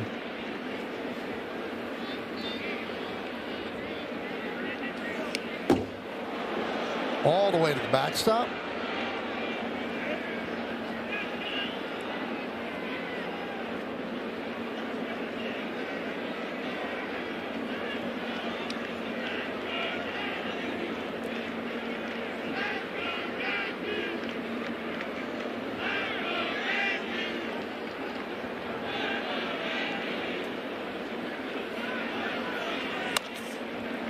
Ground ball to first.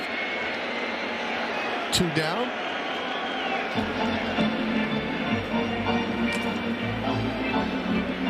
So Judge had 16 stolen bases in 2022, 10 in 2024, 12 last year.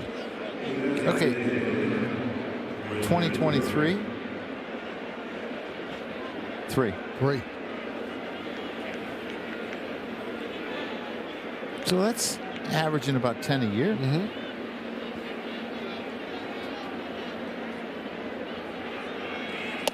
So why'd you guess 25 if you said? I said 125. Oh, I thought you said 20. And when I saw 60s, whatever it was, 7, I was kind of shocked.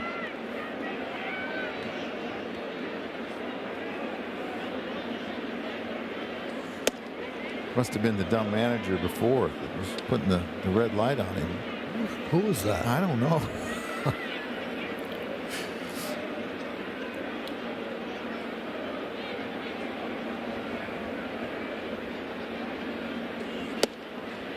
And a strike. He had 9 in 2017. Okay. And 52 home runs. It's pretty good.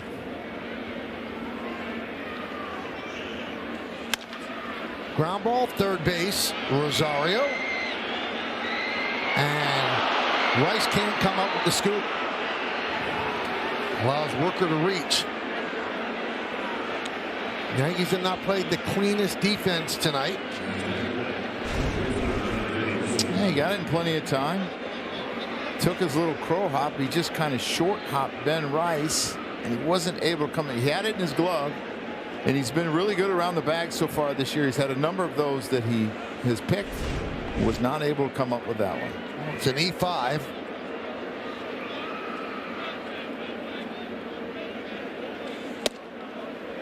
See, Rosario is a little Steph Curry. He does not wear the mouth guard. He chews on it. Hangs out the side of his mouth. I'd be afraid that I would lose it, drop it in the dirt. And then, you know, when you pick it up, put it back in your mouth, it's crunchy. Runner goes, they haven't picked off.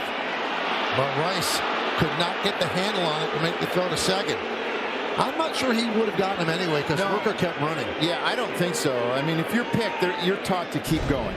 And you're going to watch this. He's cheating. He's anticipating that he's going home, and he gets that little crow hop, gets a couple steps towards second base, and I don't know if he gets it.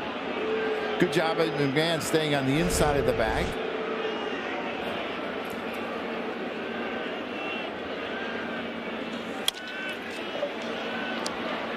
Ground ball. And that will do it.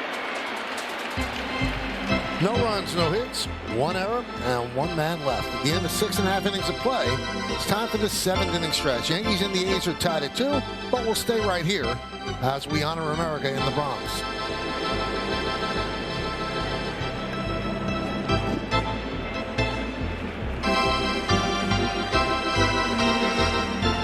Ladies and gentlemen, will you rise, remove your caps, and please direct your attention to the area behind home plate as the New York Yankees welcome an honored military guest. United States Navy Chief Petty Officer Michael Lawrence from Brick, New Jersey, who served in Operation Deliberate Force. The Yankees say thank you, Michael, for your sacrifice and for your service to our nation.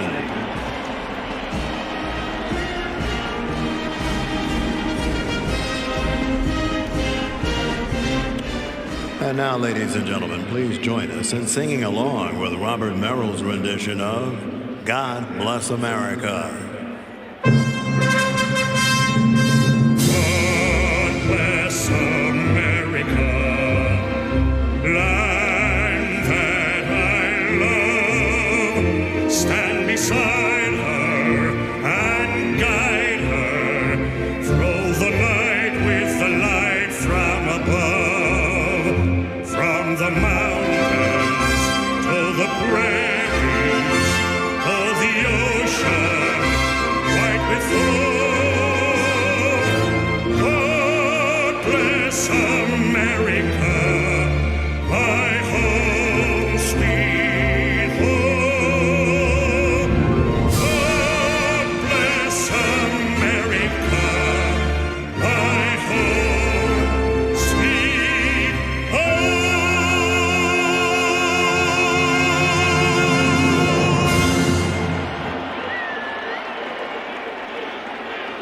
All right, fans, it's stretch time. So, In the Bronx, the matchup was set. Will Warren going against a former Yankee, Luis Severino. And all it took was 1 bad inning for both. That bad inning for Severino came in the first. A little bit later, it came for Will Warren. He did not like it.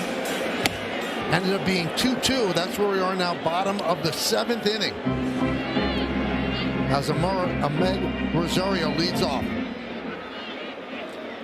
It'll be 8-9-1. Barlow's still in there. And the count quickly 0-2. I would think if Rosario or McMahon were to get on, I think you might see Caballero pinch run. Because you can put either one at third base, obviously.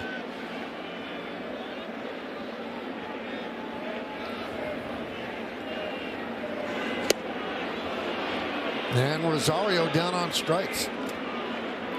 Check out the 7th inning recap brought to you by Car Shield. 2-6-0 for the A's, 2-4-2 for the Yanks. Severino 1-5. Will Warren 2 outs into the 5th. Jeff McNeil a birthday RBI single, and Cody Bellinger an RBI single as well.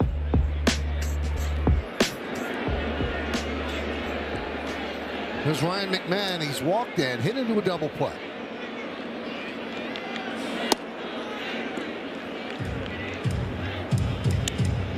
Played a pretty solid shortstop.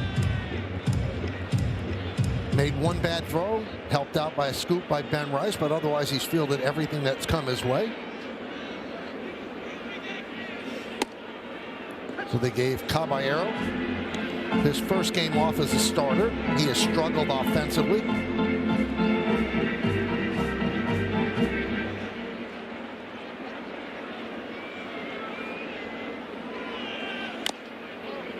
One and 2.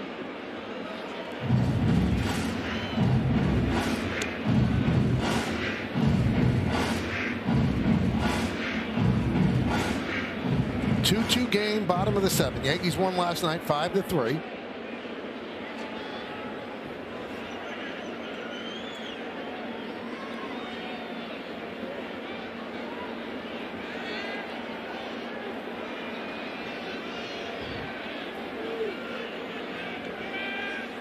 Swing and a miss. 4 strikeouts in a row for Barlow. Yeah, he's got an outstanding breaking ball, and he'll shape it a little different. He'll throw his curveball, he'll throw the sweeper. This is more like a curveball that it goes straight down, kind of that 12-6 rotation, 12 o'clock on the clock to 6. And welcome to 2026 baseball. 4 strikeouts in a row. Let's go to the bullpen as they bring in the lefty to face Trent Grisham. 2 outs, nobody on in the 7th inning. They go to the pen. It's the series finale as the Yankees and the A's play a getaway game here in the Bronx. Coverage will begin at 1 with the FanDuel pregame. Then first pitch scheduled for shortly after 1:30 on Yes and the Gotham Sports app. Will it be the rubber game, or will the Yankees be going for the sweep? That will be decided next couple of innings. So they bring in the lone lefty, Hogan Harris, to face Trent Grisham.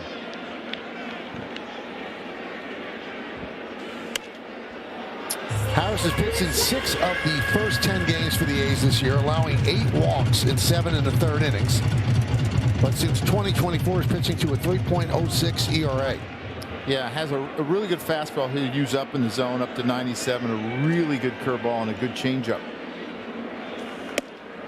Here's the fastball up to the left-handers, and as you talked about, Michael, a lot of walks, 33 walks in 64 innings, so command can be a problem, but he has a really high arm angle. 4 saves last year. Yeah, he got some save opportunities down the stretch when the A's traded Mason Miller to the Padres.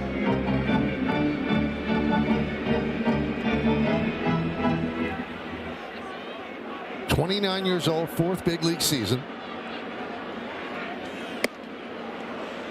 3-1.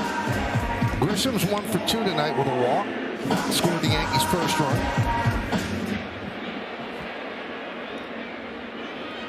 Judge on deck.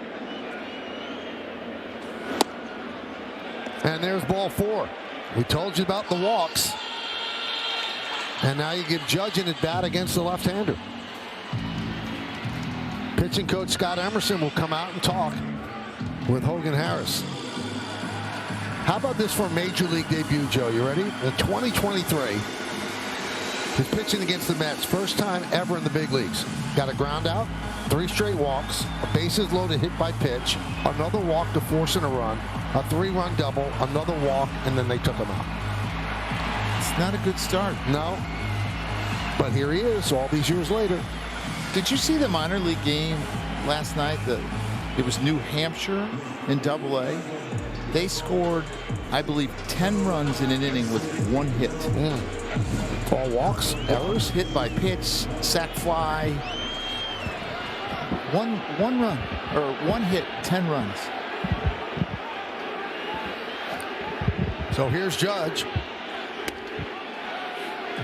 1-0. Judge 3 home runs, 7 ribbies.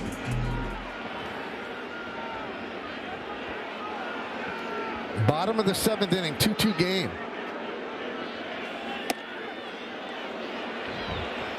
Two 2-0.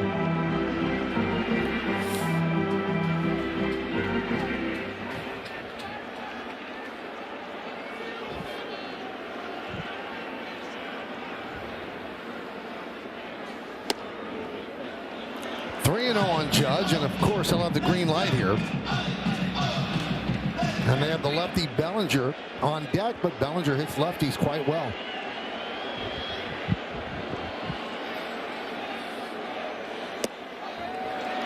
There's ball 4. Crowd doesn't like it, but it certainly makes sense.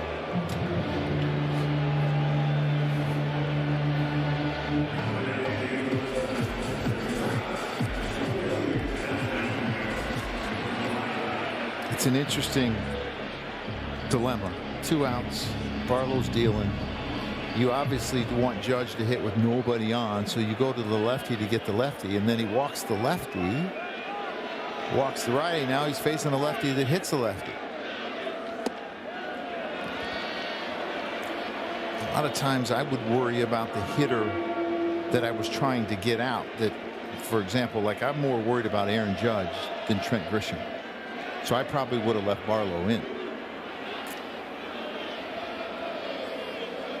See Goldschmidt with the bat there in the dugout.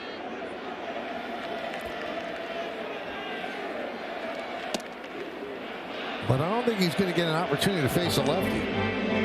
That's the only lefty in the bullpen. If he loses Bellinger and then they pinch hit Goldschmidt for Rice, they'll just bring in a righty because he would have faced the requisite 3. It looks like it's Alvarado down there, but he's not going very fast.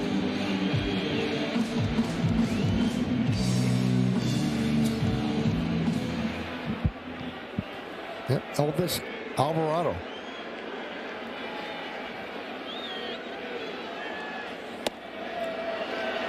Three and one.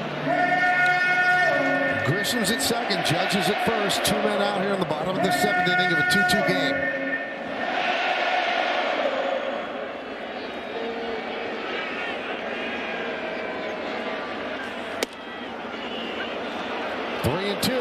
That'll start the base runners.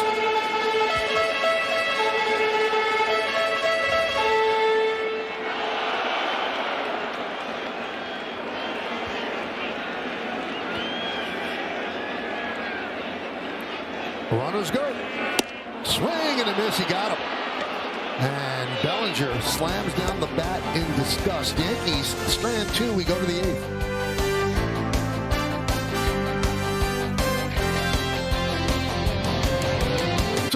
Brought to you by Taco Bell. And again, it's Brent Hedrick. He's pitched well. He's pitched in a lot of games now, appearing in the 8th of the Yankees' 11 games. 6 innings, 10 strikeouts, 4 walks. Opponents at 217 against him. First batter he's going to face is the lefty swinging Lawrence Butler as we start the 8th inning. Yankee bullpen yesterday, 4 scoreless innings.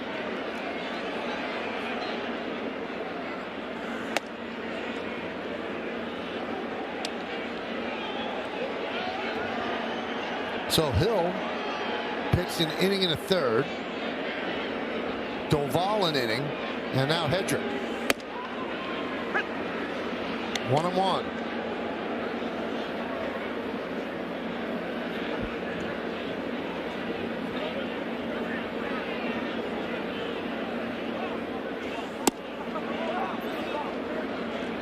Hedrick yesterday, season high, 22 pitches. His average has been 13 pitches per appearance.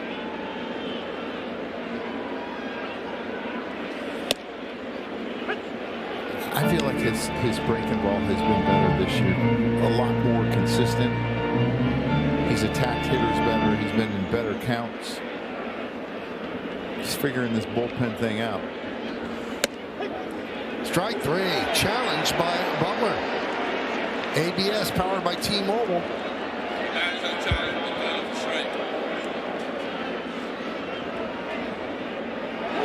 He's wrong. The ball is confirmed. The Athletics have no challenge remaining. And the Athletics don't have any challenges remaining. He reminds me a lot of Boone Logan, where Boone Logan kept going up and back, up and down between the big leagues and AAA, and finally really figured it out. And there were times he got sent down because he had options left and he didn't really deserve it. Became a really effective pitcher for the Yankees.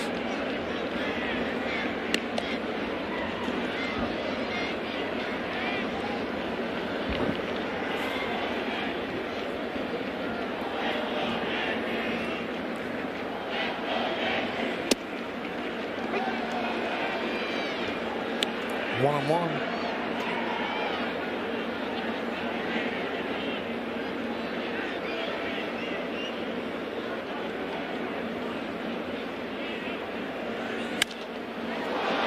High fly ball.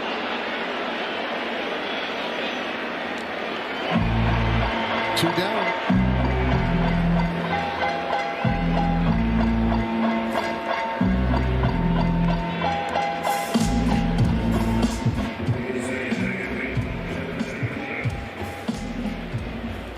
And here's Jeff McNeil, RBI single in the 2-run 4th inning. He's 1 for 3.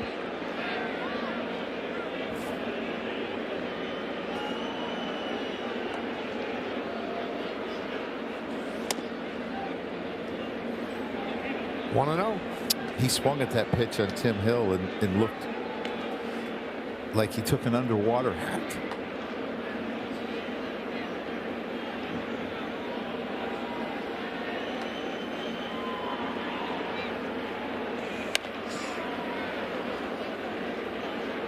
One and 1.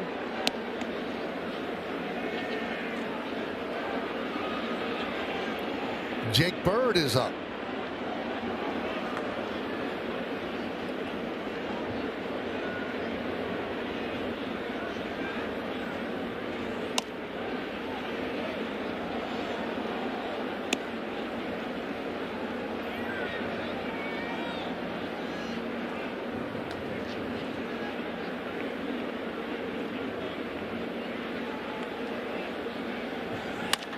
Line drive, it's a base hit.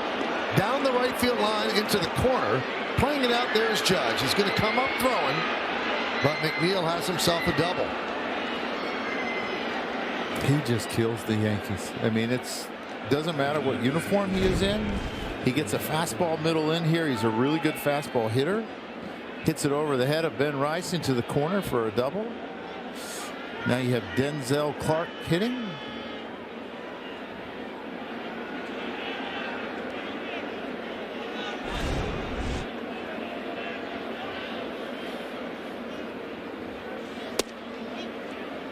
Clark came in as a pinch runner in the 6th inning, so his first at bat of the game.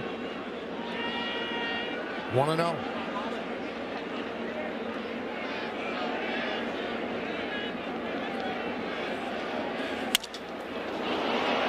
Left field. Bellinger puts it away. And Hendrick works a scoreless inning. Coming up for the Yankees, their cleanup hitter will start it off. It's Ben Rice. Then Giancarlo Stanton. Who's next? That man, Jazz Chisholm. Stay tuned on Prime.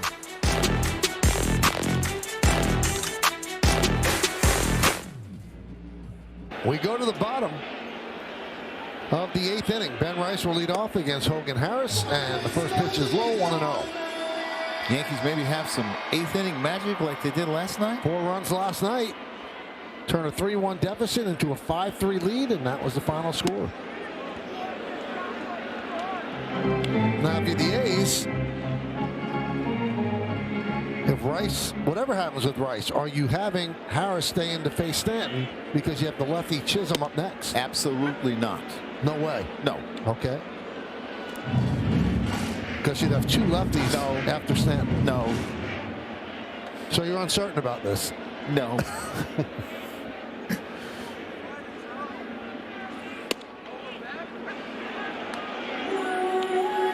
Because to me, the guy that can change the complexion of the game with one swing the most is Giancarlo Stanton.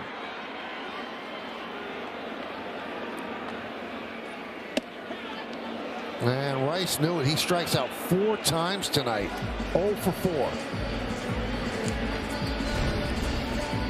Yeah, this is an outstanding breaking ball. He has a really good curveball. The biggest thing for him is throwing strikes, and when he throws strikes, he's really, really effective.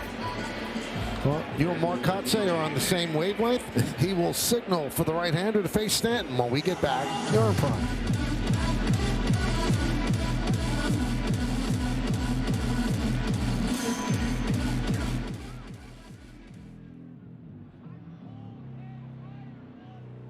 Brought to you by Booking.com. One more game against the A's, a 1:35 start tomorrow afternoon. Then Joe and I head to St. Pete, where the Yankees will start a short road trip, a 3-game series against the Rays. Then back home, where Paul O'Neill will join the crew. And we'll have 4 games against the Angels, and then 3 games against Kansas City. Opening day for Paul. That's right. You ready for that? I'll be ready by then. Elvis Alvarado takes over, and he will face Giancarlo Stanton. This is up to 100, Michael.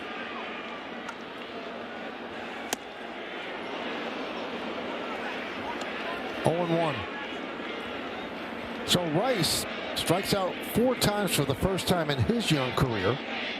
Last batter faced by Harris. Now Alvarado against Stanton. Center field. Clark. Sounded like it was off the end of the bat.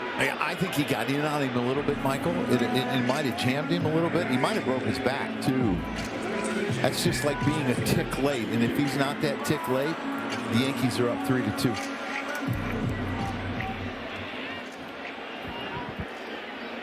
So here's Jazz Chisholm. Walked twice and struck out. I don't mind this at bat for Jazz because I think Jazz is a great fastball hitter.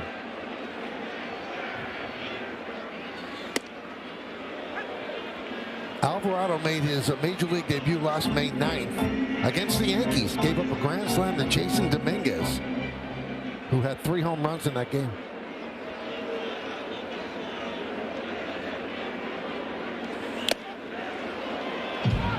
Oh and 2.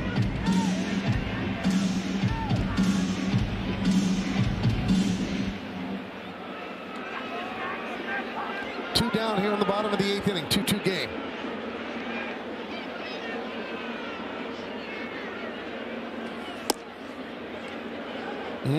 Close. A's do not have any more challenges. Yankees have both of theirs.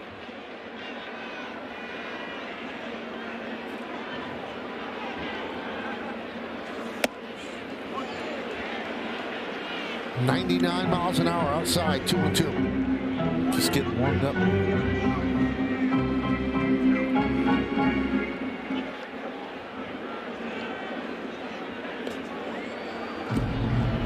Chisholm calls time.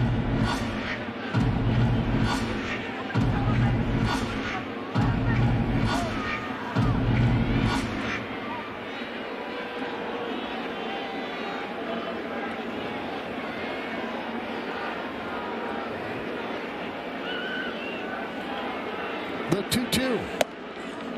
3-2. The Scar on deck. Find a way to get on, Jazz, because I think you could steal second base off this combination.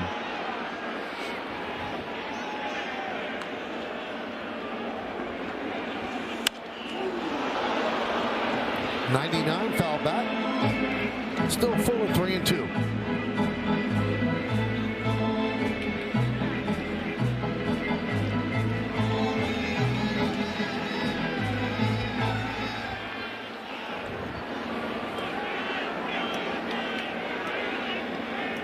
And the pitch. Another foul ball. Just pumping in fastballs. And I don't think there's a reason to throw anything else because he hasn't shown the ability to hold you. And Jazz is not really an opposite field home run hitter.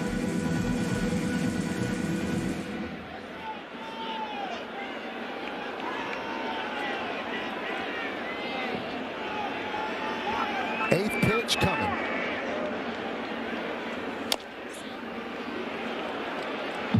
Now it'll be 9 pitches.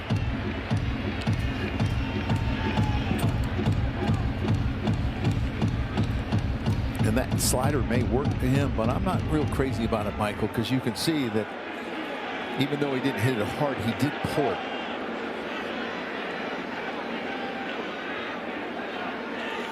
Swing and a miss. Got him. 100 miles an hour. Chisholm goes down on strikes. Yankees go down in order. We go to the 9th inning. All tied at 2.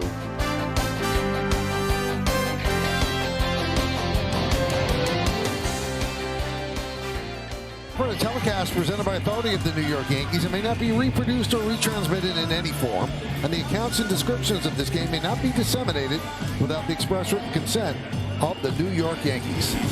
Next, got these great shots from the drone or prime drone all night long. Hope you're enjoying them as much as we have. An announced crowd here at the stadium, 38,147. David Bednar comes in. If you're tied after 8 at home, there will not be a save situation, so You bring him in the ninth, and that's what the Yankees have done. They'll face the top of the order, starting with Nick Kurtz.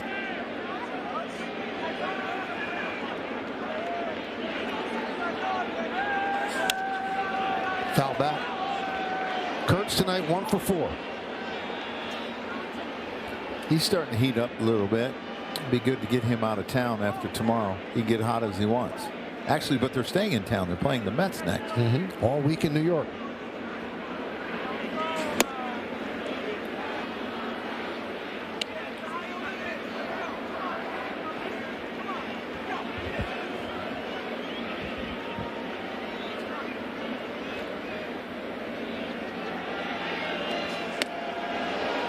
Nice curveball way out in front. 1-2. Yeah, really good job of throwing him a heater, and then he threw him a split. Now he's throwing him a curveball. He has seen everything, but he's trying to keep him in between because this young man has a ton of talent. Top 2%, Michael, in bat speed. Hit the ball a long ways. Trying to right there.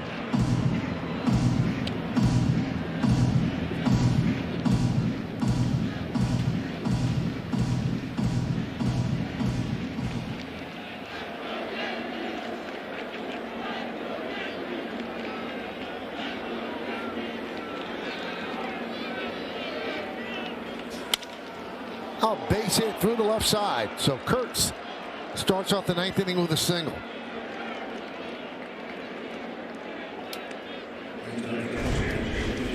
Just a really good job. He's willing to use the whole field, and that's what makes him so dangerous as a hitter. When you look at like his slugging and his OPS, second only behind Aaron Judge in the American League last year, but he's willing to take his singles. So here is Shea Langoliers.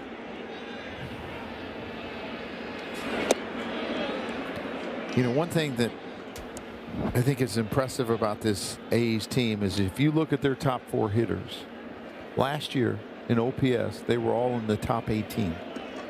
And you don't really think about the Oakland A's that way. These first 4 guys are pretty dangerous. Foul back here and out of play. So Langoliers was on MLB Central this morning on the MLB Network. And he said his first name comes from the fact that his dad was a Mets fan. Really? So he's named after Shea Stadium. If he was a little younger, his name would be City Langoliers.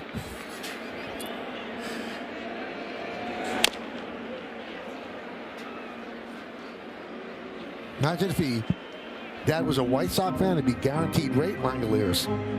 Comiskey, yeah. Cub fan, Wrigley. Well, Chipper Jones named his son after Shea Stadium because he hit so well against the Mets. He named his son Shea. Named his son Shea.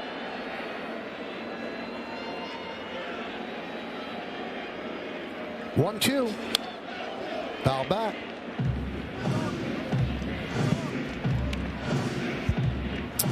Man, that made a lot of Mets fans happy. Such a love affair with Chipper Jones. They chant Larry and they'd come up.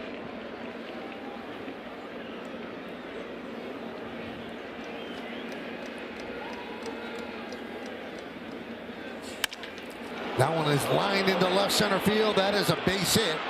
Cutting it off in the gap is Bellinger. And that's going to save a run because it makes Kurtz stop at third. But a double for Langoliers. And it's second and third and nobody out.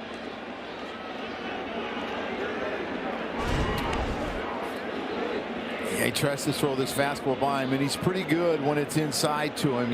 You got some room away to him, but when you throw it middle in, he's got a ton of bat speed and he's got a ton of power. And now the Yankees got to figure out what to do. Do you walk Soderstrom so you can play the infield in and play for the double play, or do you go after him?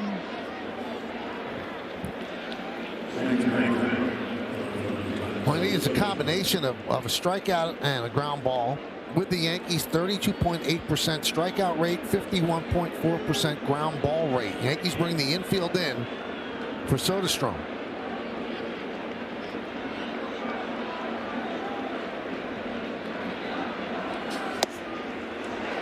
Swings over the curveball, 0-1. Good arms in the corner. You run with caution against Grisham in center. These guys in the corners are very accurate, too. It's not just good arm strength. So 0-2. Bednar has worked himself into an immediate jam. The single to Kurtz, the double to Langoliers. On deck, Brent Rooker. Held up. Ascar didn't know where it was. It was right there on the plate. Yeah, when it gets right underneath you, it's hard to see, and a lot of times you'll hear people yelling down, down, down, and you start looking all around and you panic a little bit. I'm going to guess this ball stays underneath him. It actually hit off his foot, and that's why he lost it. Infield in, second and third, nobody out. Top of the ninth inning, 2-2 game. Swing and a miss. Big strikeout on the splitter. One away.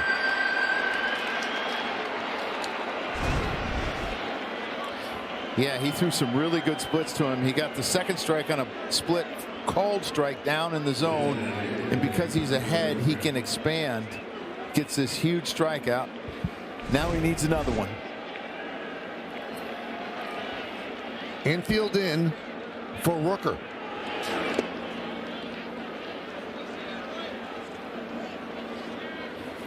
One and 0.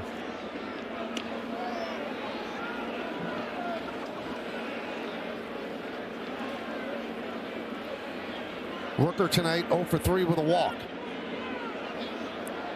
Kurtz is at third. Langoliers at second with one man out.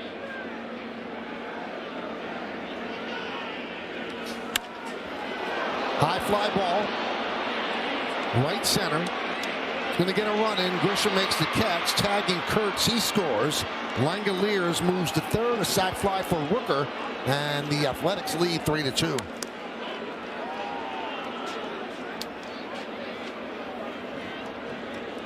Good at bat by Rooker.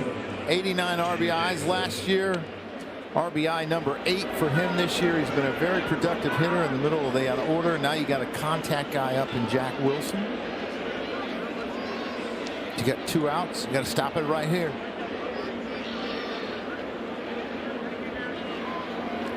So the infield could back up with the 2 outs. Wilson 0 for 3 tonight. Now it's the fastball back to the screen. 0-1. If you want to look ahead to the bottom of the ninth inning, it's the bottom of the Yankee order. Ascar, Rosario, and McMahon. And they have Austin Wells, Grichuk, Goldschmidt, and Caballero on the bench. So quickly 0-2.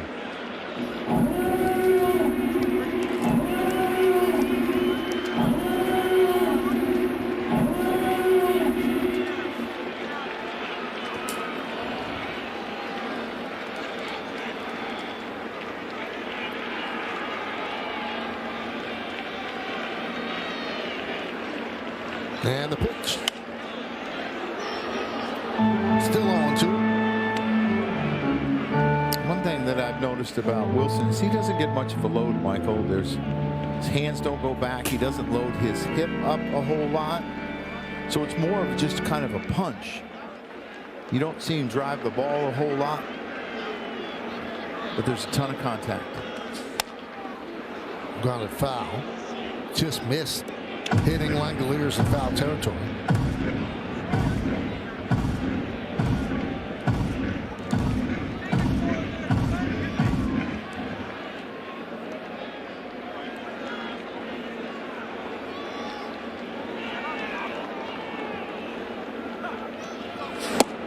Strike 3. Wilson down looking, but the A's take the lead. He's challenging, but they have no challenges left. 1 run, 2 hits, and 1 man left. Did the Yankees rally? Stay tuned.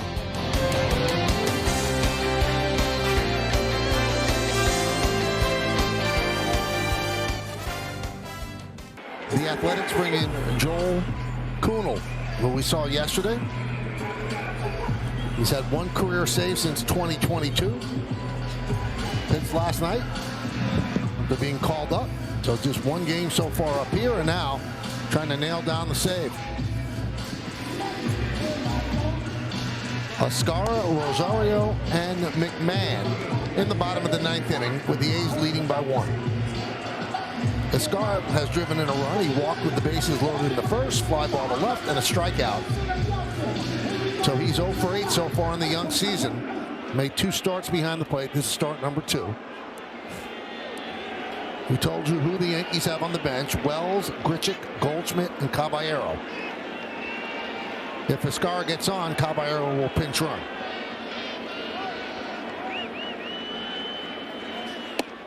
How about that, Mike?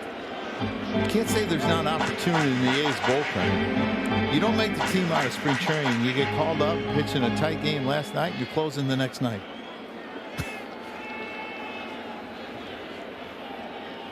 The 0-1. 0-2.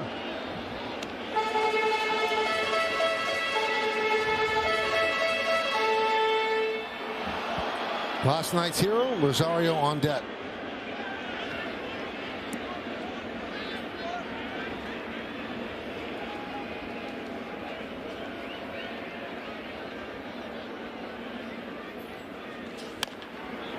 Grounded foul. Kuhnel, 31 years old, 6 big league season, finished last night's game after the Yankees came back, retired Grisham on a ground out. And his 1 career save in 2022 when he was at the Reds.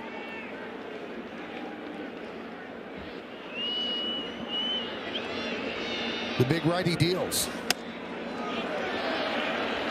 1-2.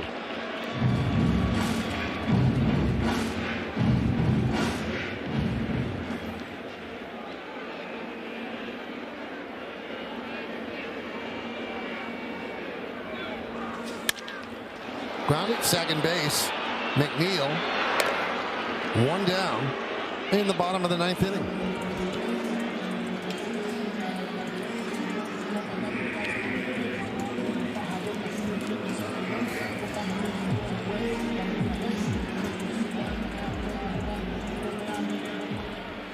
So here's Rosario. He's 1 for 3 of the 2 home runs last night. Muncy deep at third and close to the line, guarding against the extra base hit. Ground ball, shortstop, Wilson. And the Yankees are down to their final out.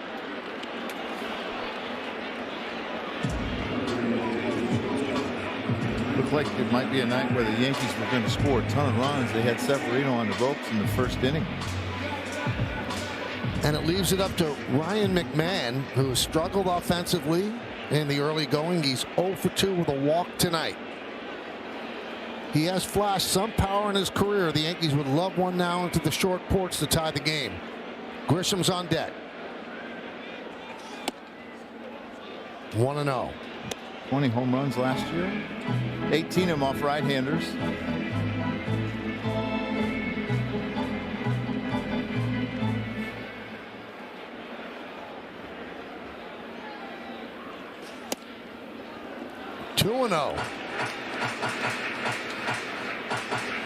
Last night the Yankees rallied in the 8th, now trying to rally in the bottom of the 9th inning. They are down 3-2, 3 runs on 9 hits for the Athletics, 2-4-2 for the Yankees.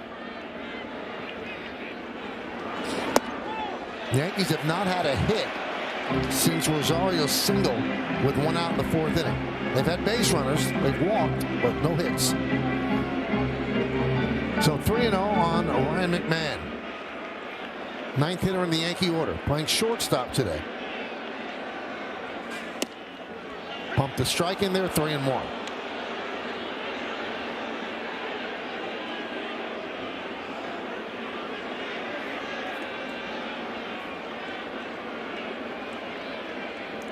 And the pitch. 3-2. Yankees down to that final strike.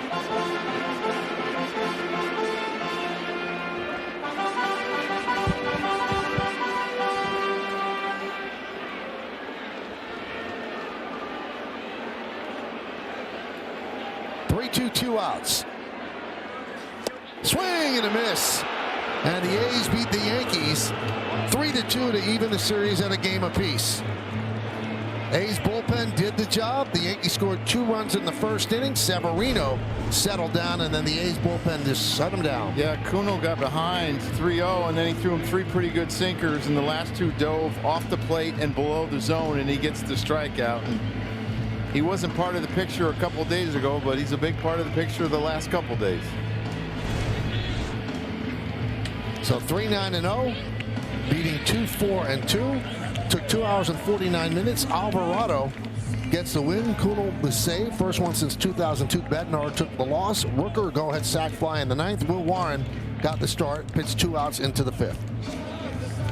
Well, special thanks to producer Troy Benjamin, director Dan Barr, Mike Webb, and the executive producers Jared Ames Bosnack. Don't forget to join us again next Wednesday when the Yankees host the Angels right here at the stadium. Coverage begins at 6:30 p.m. on Prime, with first pitch coming just after 7. For more coverage of tonight's game, tune into the Yes Network for the W.B. Mason postgame show. Once again, the final score, it's the A's 3 and the Yankees 2. For Joe Girardi and Meredith Marakovitz, I'm Michael Kay saying see ya from Yankee Stadium in the Bronx, New York. Yankees and the A's will split the first 2. Tomorrow is the rubber game. Have a good night, everybody. So long.